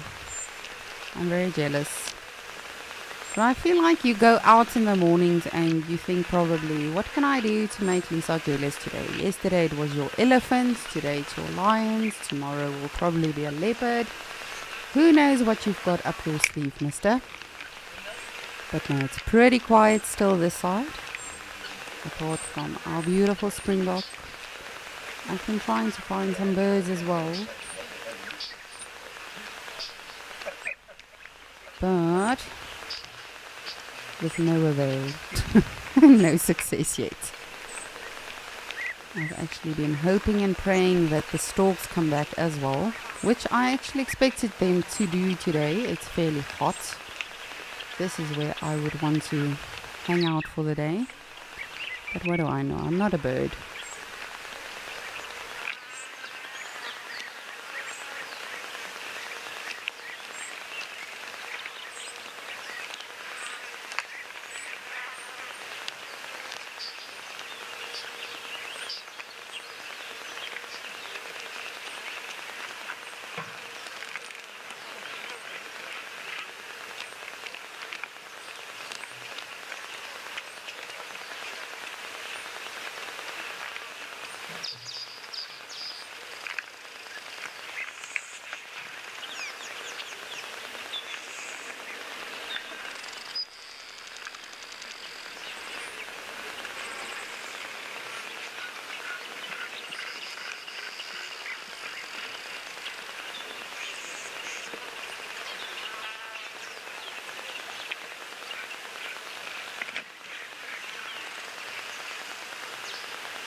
Ooh, it sounds like I'm gonna send you over to Ben. We've got some hunting lions.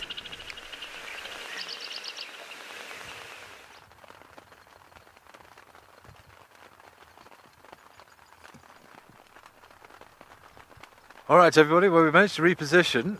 You may not be able to see a lion at the moment, there's one behind that bush, but there were some warthogs. That is what had attracted the attention of the youngsters. The young male, you might actually be able to see you go directly in front of us through the trees. was chasing a little warthog piglet around, but I've seen the warthogs, I think, have all disappeared now. He didn't get one. Where's the male? Straight ahead of us. He's walking now. Oh, there we go. There's the male. So we saw him chasing a little piglet, but in fairness, he didn't really get much speed up. I think he's got too much of a full belly.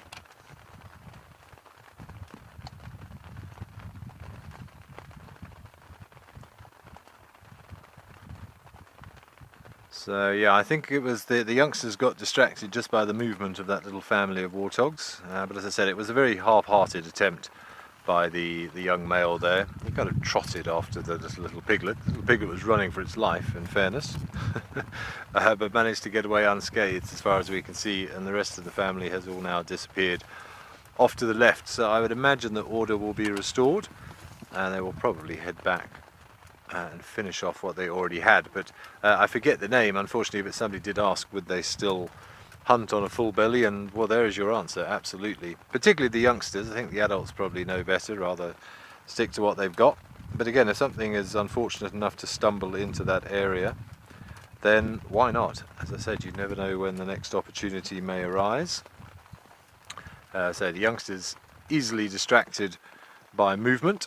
They obviously saw those little warthogs running around on this sort of open clearing here and made a beeline straight for them. But they lack the skill set yet. They haven't learnt the patience more than anything else to be able to execute a successful hunt.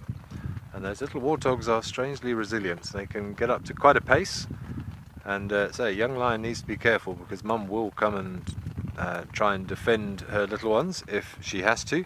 And many a lion has been gored, sometimes injured to the point of not being able to recover by a rogue warthog tusk.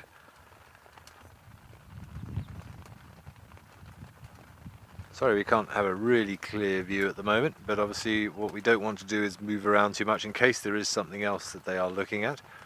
We don't want to influence anything that's happening here.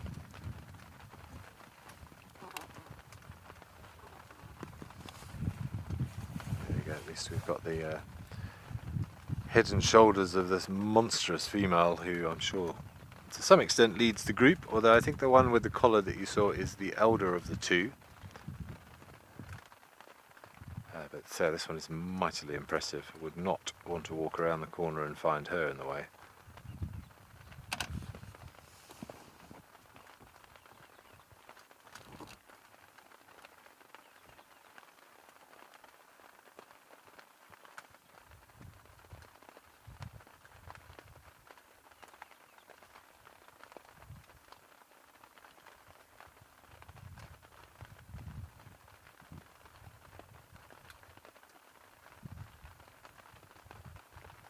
We normally say a big lioness gets to about 160, maybe 170 kilograms, but her now having a properly full belly as well, I wouldn't be surprised if she's tipping the scales at over 180.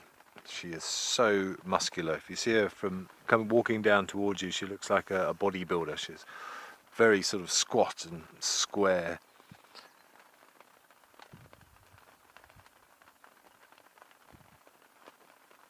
But that is the Kalahari gene for you.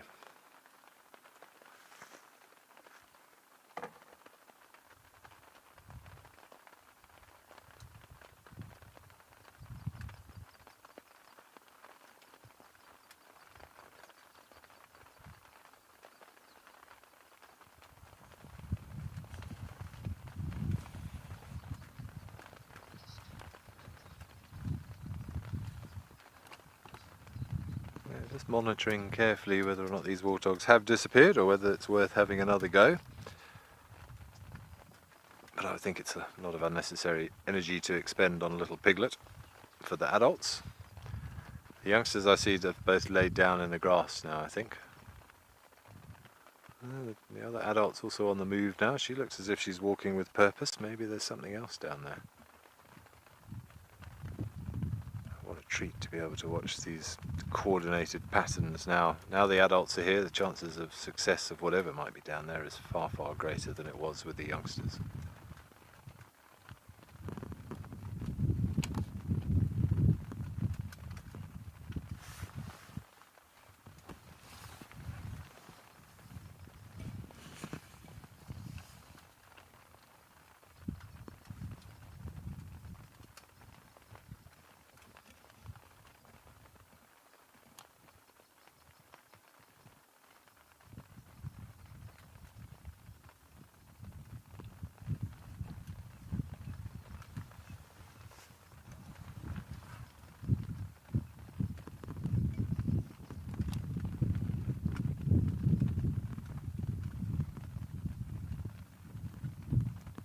So these are good conditions for the lions. The rain has eased up a little bit, but there is still an irritating drizzle in the air more than anything else now.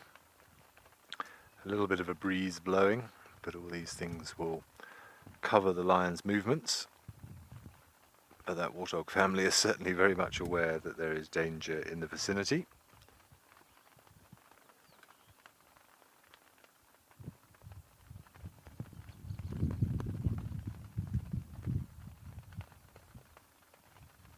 But these overcast conditions no doubt influenced the hunt last night.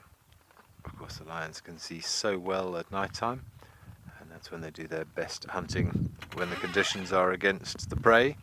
So cloudy, dark skies make it very difficult to see a potential attack coming, but to the lions they will see perfectly. The amount of rhodopsin, which is the enzyme in the eye that helps with night vision in a lion, surpasses anything else that we have out here, certainly to my knowledge of the predators. And they have an awful lot of rods and very few cones, which are the visual receptor cells in the eyes responsible for night vision. We also have both.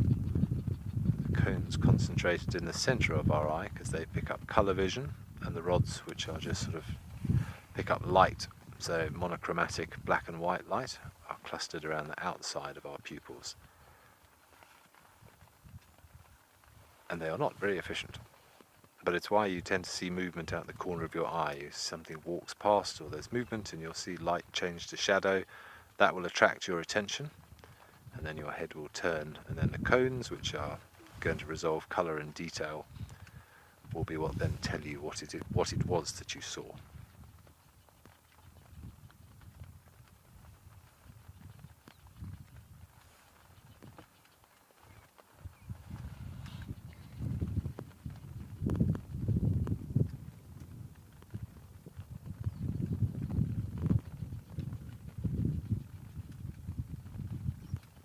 Young female on the move now as well.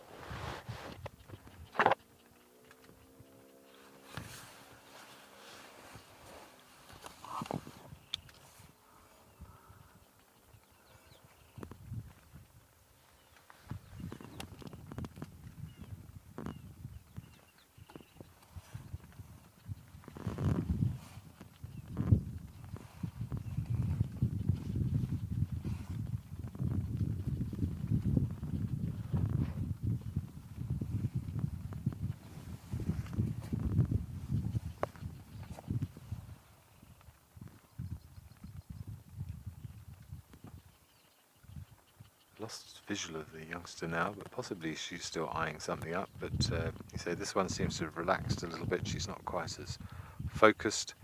The big female at the back is still lying down, just sort of almost watching the shenanigans, thinking, really? You're going to waste your time on that? But we'll see. The young male's also still lying down behind the bushes. He's probably exhausted from chasing that little piglet.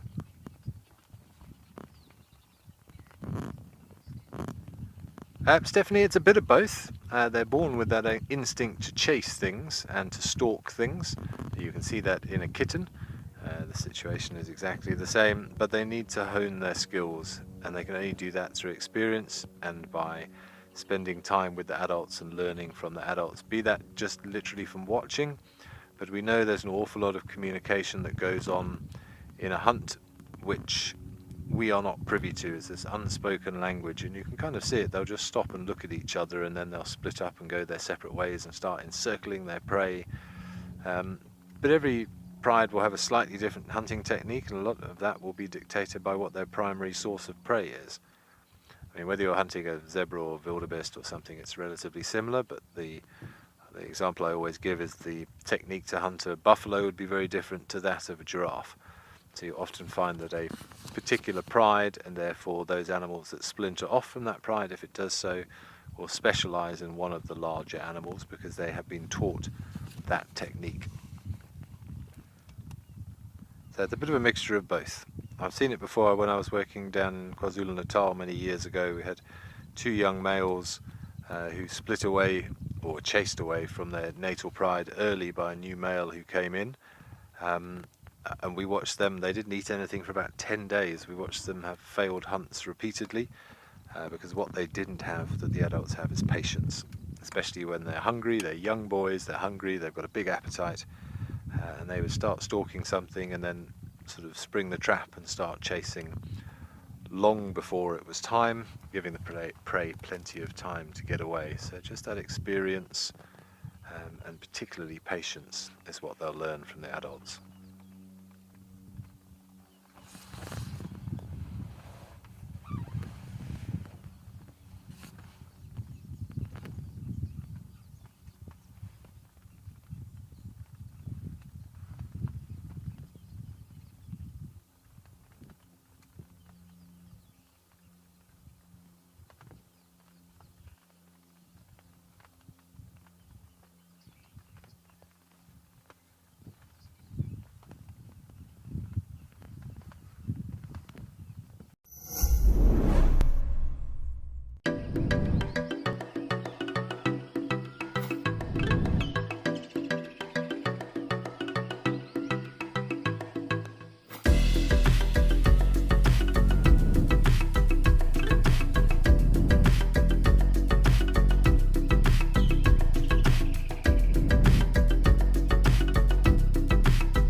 So a very brief visual of one of the other ones in front of us. It didn't seem to be in full stalk mode. It just saw it sort of walk past a bush and disappear the other side, probably about 60 meters away perhaps. But I think we'll take our cue from these ones at the back, because if there is something going on down there, we do not want to interfere or help or hinder either party. But I think if it got serious, these ones would certainly go and join in.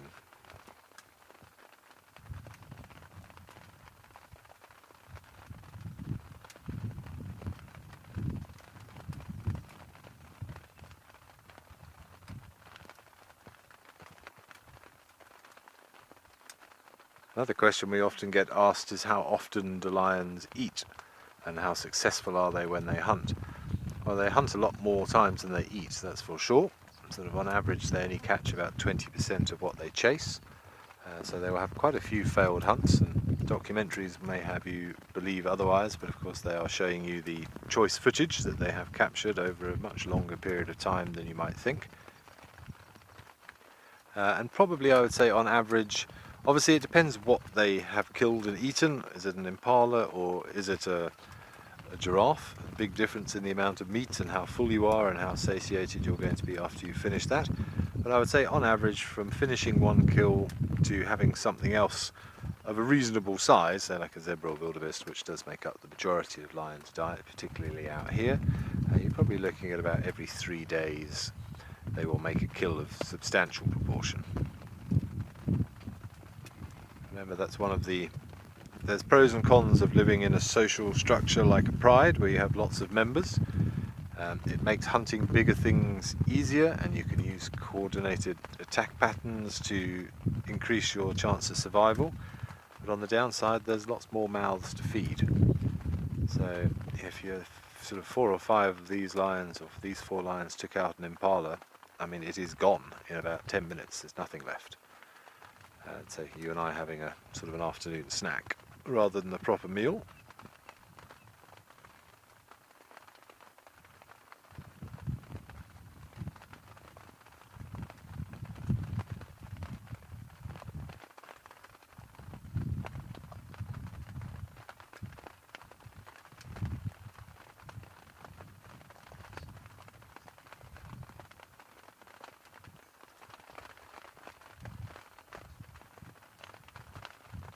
Yes, Crystal, I believe it has happened. It does happen from time to time.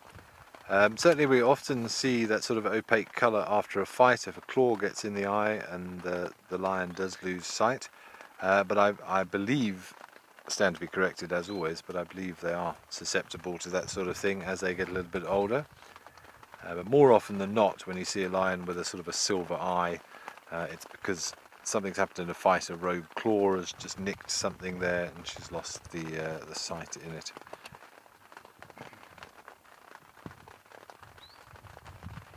Here comes the young male. Watching the ant-eating chats that are shouting at him at the top of that little dead tree.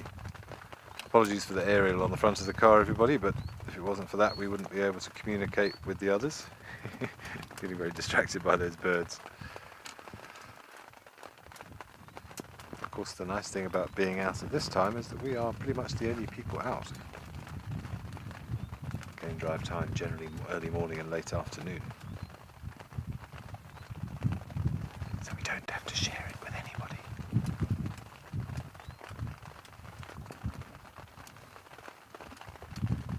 I think he's got tired of this game. He's going to go back to where he knows he's got food, and making his way back towards that wildebeest carcass. But what a cool thing to be able to be a part of. Even if we didn't see that much action, just to see them work together and to see them chase a couple of things around and communicate with one another, and just to see them on the move, because we see them sleeping so often. Very, very cool.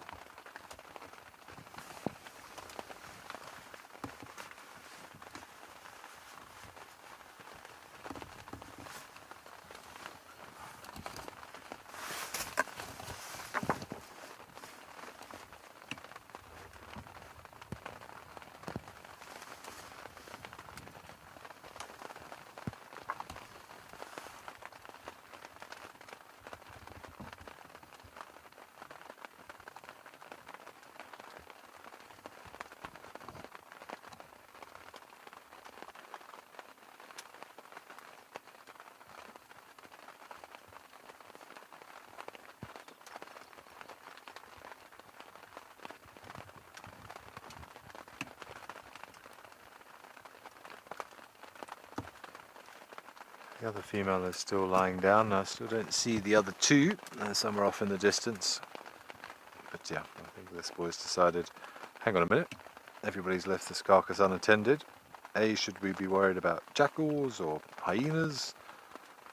Or maybe just there's an awful lot of food there and nobody else feeding. Maybe I should go and take advantage of that.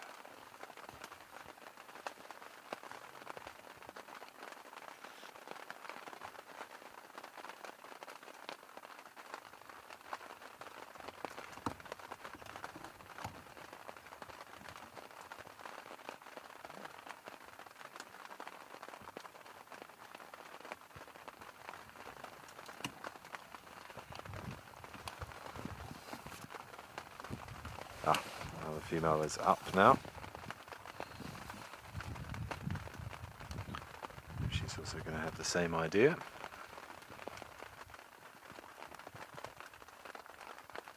But I get the impression this girl is the enforcer. She's just monitoring everybody. She's checking where's the boy going, where are the other two girls. Look at the size of her chest. God. It's almost bow-legged, those chest muscles are so big.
What a spectacular creature.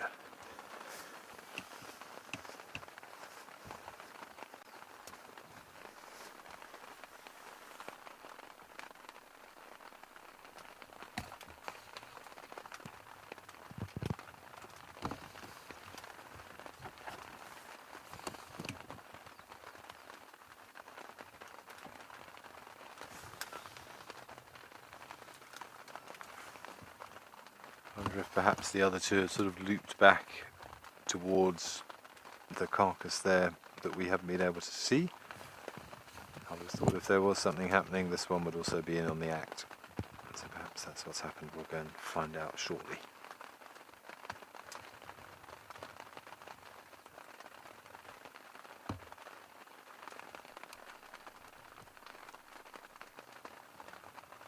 Okay, we're going to head back over to the original kill and see if they're all going to gather there. Let's send you back over to Lisa at the Juma waterhole camera.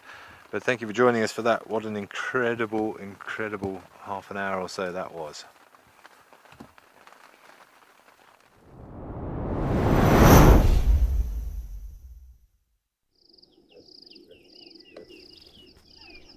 Look at these cuties. They're ugly, but they're cute. What a magnificent sighting we just had with Ben. Again, Ben, stop it with this na na na na na na. You've not yet seen cute baboons, so I guess I'm one ahead on that one. Yes, you tell him, smack him.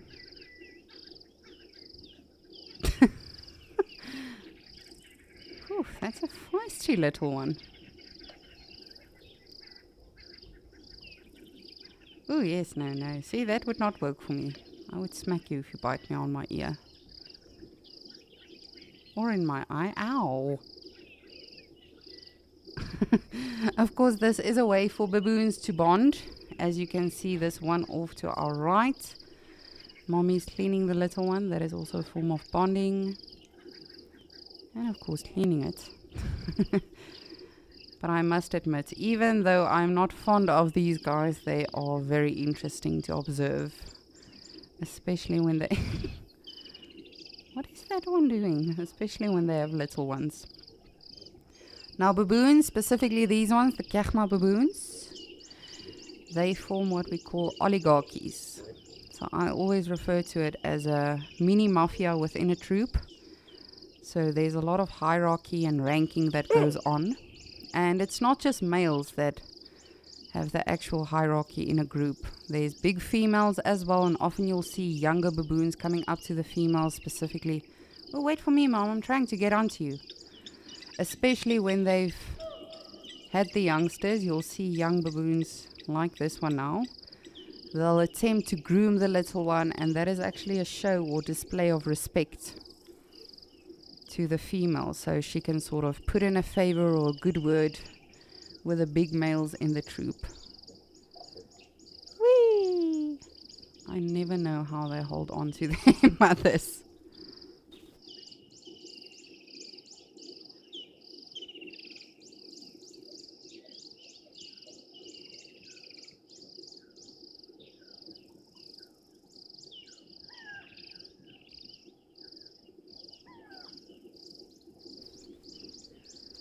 Tristan, you would like to know what predators prey on baboons. So lions and leopards can definitely. However, it's not a preferred meal. It does happen, of course, but baboons themselves are omnivores, so sometimes they eat some nasty things as well. And in general, it's just a very vicious and aggressive animal. You know, they do move around in troops, and for me personally, I'm terrified of a baboon. If I'm walking in the bush, I would much rather encounter a lion pride as opposed to a baboon troop, because I've never had an actual standoff with them or anything like that to to back that up, but I don't know, I'm terrified of them. They are very, very intimidating animals. So even if there is a lion or a leopard or something around, they will definitely, if they need to, they will sort of stand their ground. But of course, they are able to also climb trees, so they can evade the predators in that regard.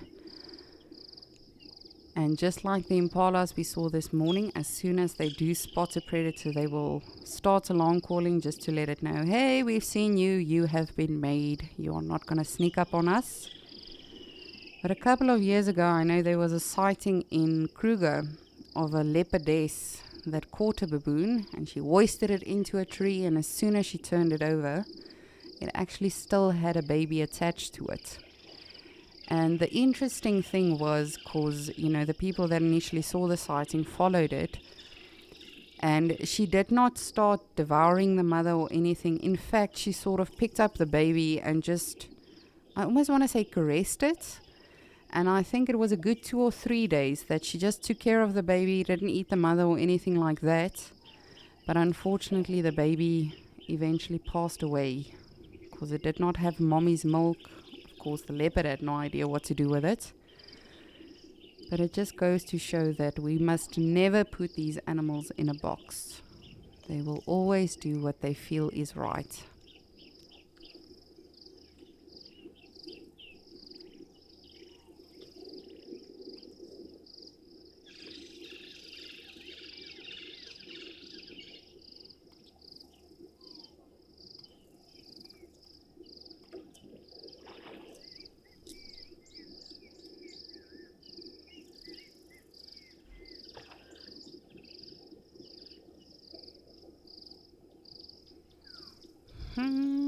Just trying to get a bit of you. Ooh, you see a male like that, and that's not even the biggest male. But they really are. Oh, I remember the one night on my previous reserve that I was guiding on. We had the Kabora Bassa power lines that ran through our reserve. And the baboons loved sleeping on the power lines. And I'm not sure what upset them the one night, but as we were coming closer, the whole troop got off, and where generally I was used to them just sort of bolting away and running off, they actually came towards the vehicle, and I nearly wet myself. I'm not going to lie. Of course, we were in a vehicle, and I could just drive off, but as I say, they are very intimidating, especially if they are on a big troop.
He seemed so disappointed with whatever just fell.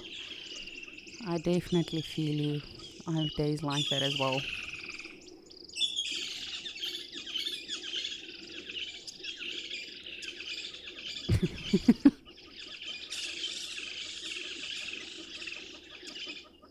He's literally just doing this for fun now. Often you'll see them sort of getting the bark off of trees, or lifting rocks and things like that, because there could be insects and things underneath. But he's literally just playing with his bark now because he can. This is a dead tree, so there will still be some bark left on it. But initially it was ring barked, so there is no more life in that actual tree. You see, he's just having fun with it. Like a kid being naughty just because they can.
No! That was quite aggressive. Seems like he probably got a grasshopper or an insect of some sort. That is why I said they really will eat anything. If you ever find yourself in the African bush and you need to suddenly survive, please do not follow what a baboon does. Sometimes they'll eat poisonous plants and fine. However, you and I will not be so fine. If you really need to observe an animal and get some tricks, rather watch the vervet monkeys. Their digestive tract is a bit more similar to ours. Ugh. Really, it's not it's not a pleasure to look at these animals. In terms of behavior, yes, without a doubt.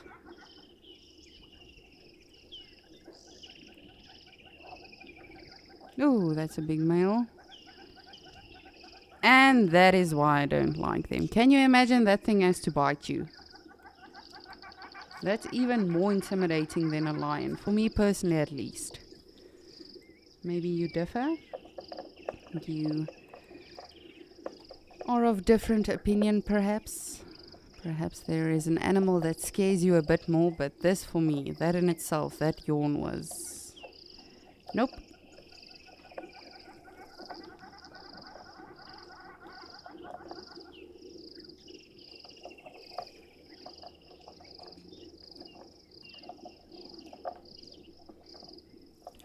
Jolene, you would like to know, how do baboons and monkeys interact with one another? I mean, sometimes you'll find them coexisting, and when I say that, not permanently living in one group, but you might see them in the same sort of treetop ranges.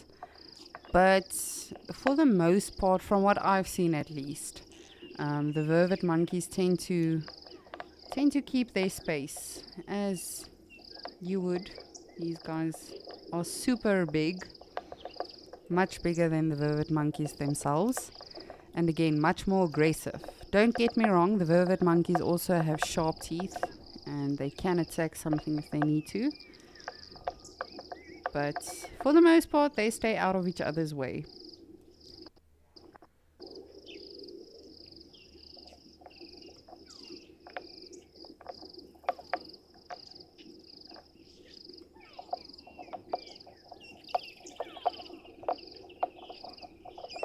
I just want to have a look. It sounds like something is playing with the camera, so just bear with me.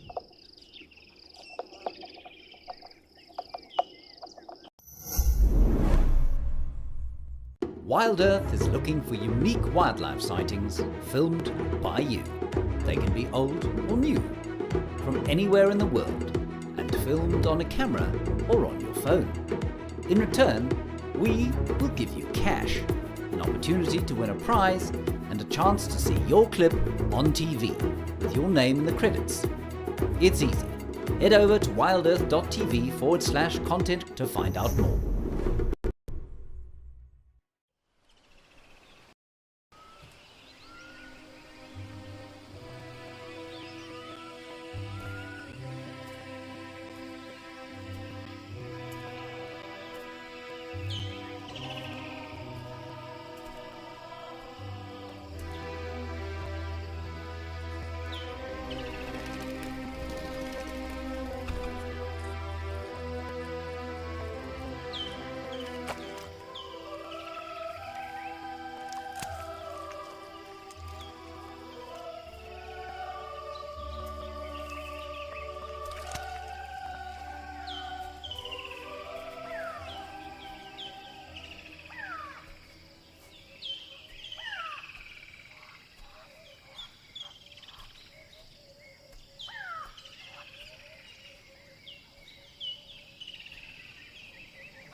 Alrighty, well, it seems like we are having a little bit difficulty with the damn camera in Djuma due to the weather. So let us end off our beautiful journey of escape to nature at Okokoyo.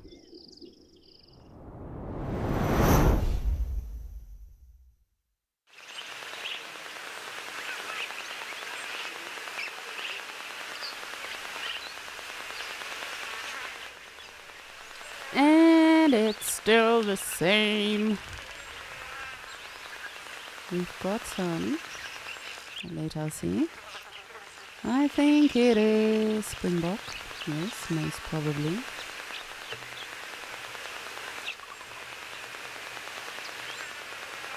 Indeed. Some springbok just coming around to the water. Oh, and my children are out of the water. They're having a little picnic with mom and dad. If you are wondering what I'm referring to, no, I do not have children. The animals at Wild Earth are my only children. And other animals, of course. But these ones are Egyptian goose family. Generally, if it is a hot day, from what we've seen, they'll come out at this time and they either sort of walk around the water hole and then get back into the water, or they just go over to the tree, catch some shade, cool off a little bit. But this is literally picnic time for them. Can't really say the same for the springbok. It's been picnic time for them the entire day. You see? That one is proof of it. Living proof. It needs to get rid of the picnic now.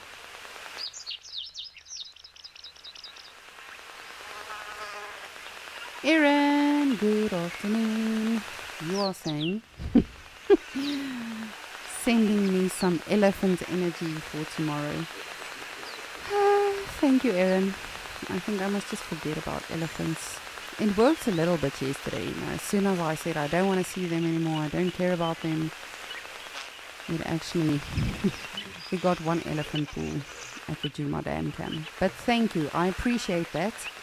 Hopefully we'll have an elephant sighting. I was really hopeful for today at Juma, perhaps seeing some elephants swim. But again, that is the beauty about what we do. We never know what's going to happen the rest of the day or the entire day. Just like then, now you've got lions eating, seeming like they want to take a rest, and the next thing they are on the hunt. But it has been a beautiful day. It really has, even though it has been a little bit more quiet for us at our water holes. That is perfectly fine. Of course, we'll keep an eye on Juma and see if a predator does actually come out, and if those impalas were on point. But we shall see. And of course I will stick around for Sunset Safari as well, and I hope you will too. Of course we've got 2 amazing shows after Escape to Nature, and then it is time for the mighty Sunset Safari. So we hope to see you this afternoon. And again, thank you for joining us today. Thank you for spending your time with us. Please join us again tomorrow, same time, same place. For myself, Lisa, your waterhole naturalist, it has been a pleasure as always, and thank you for enduring all of my nonsense talking and silliness. And of course from Mr. Ben in Madikwe, and of course Igor, his cameraman. It really has been a superb day, and thank you as always for all of your questions, comments, suggestions, all of it. It really was not possible without all of you. So please do stay tuned. We shall see you this afternoon, and I hope you have a beautiful rest of the Wednesday. But I shall see you again tomorrow.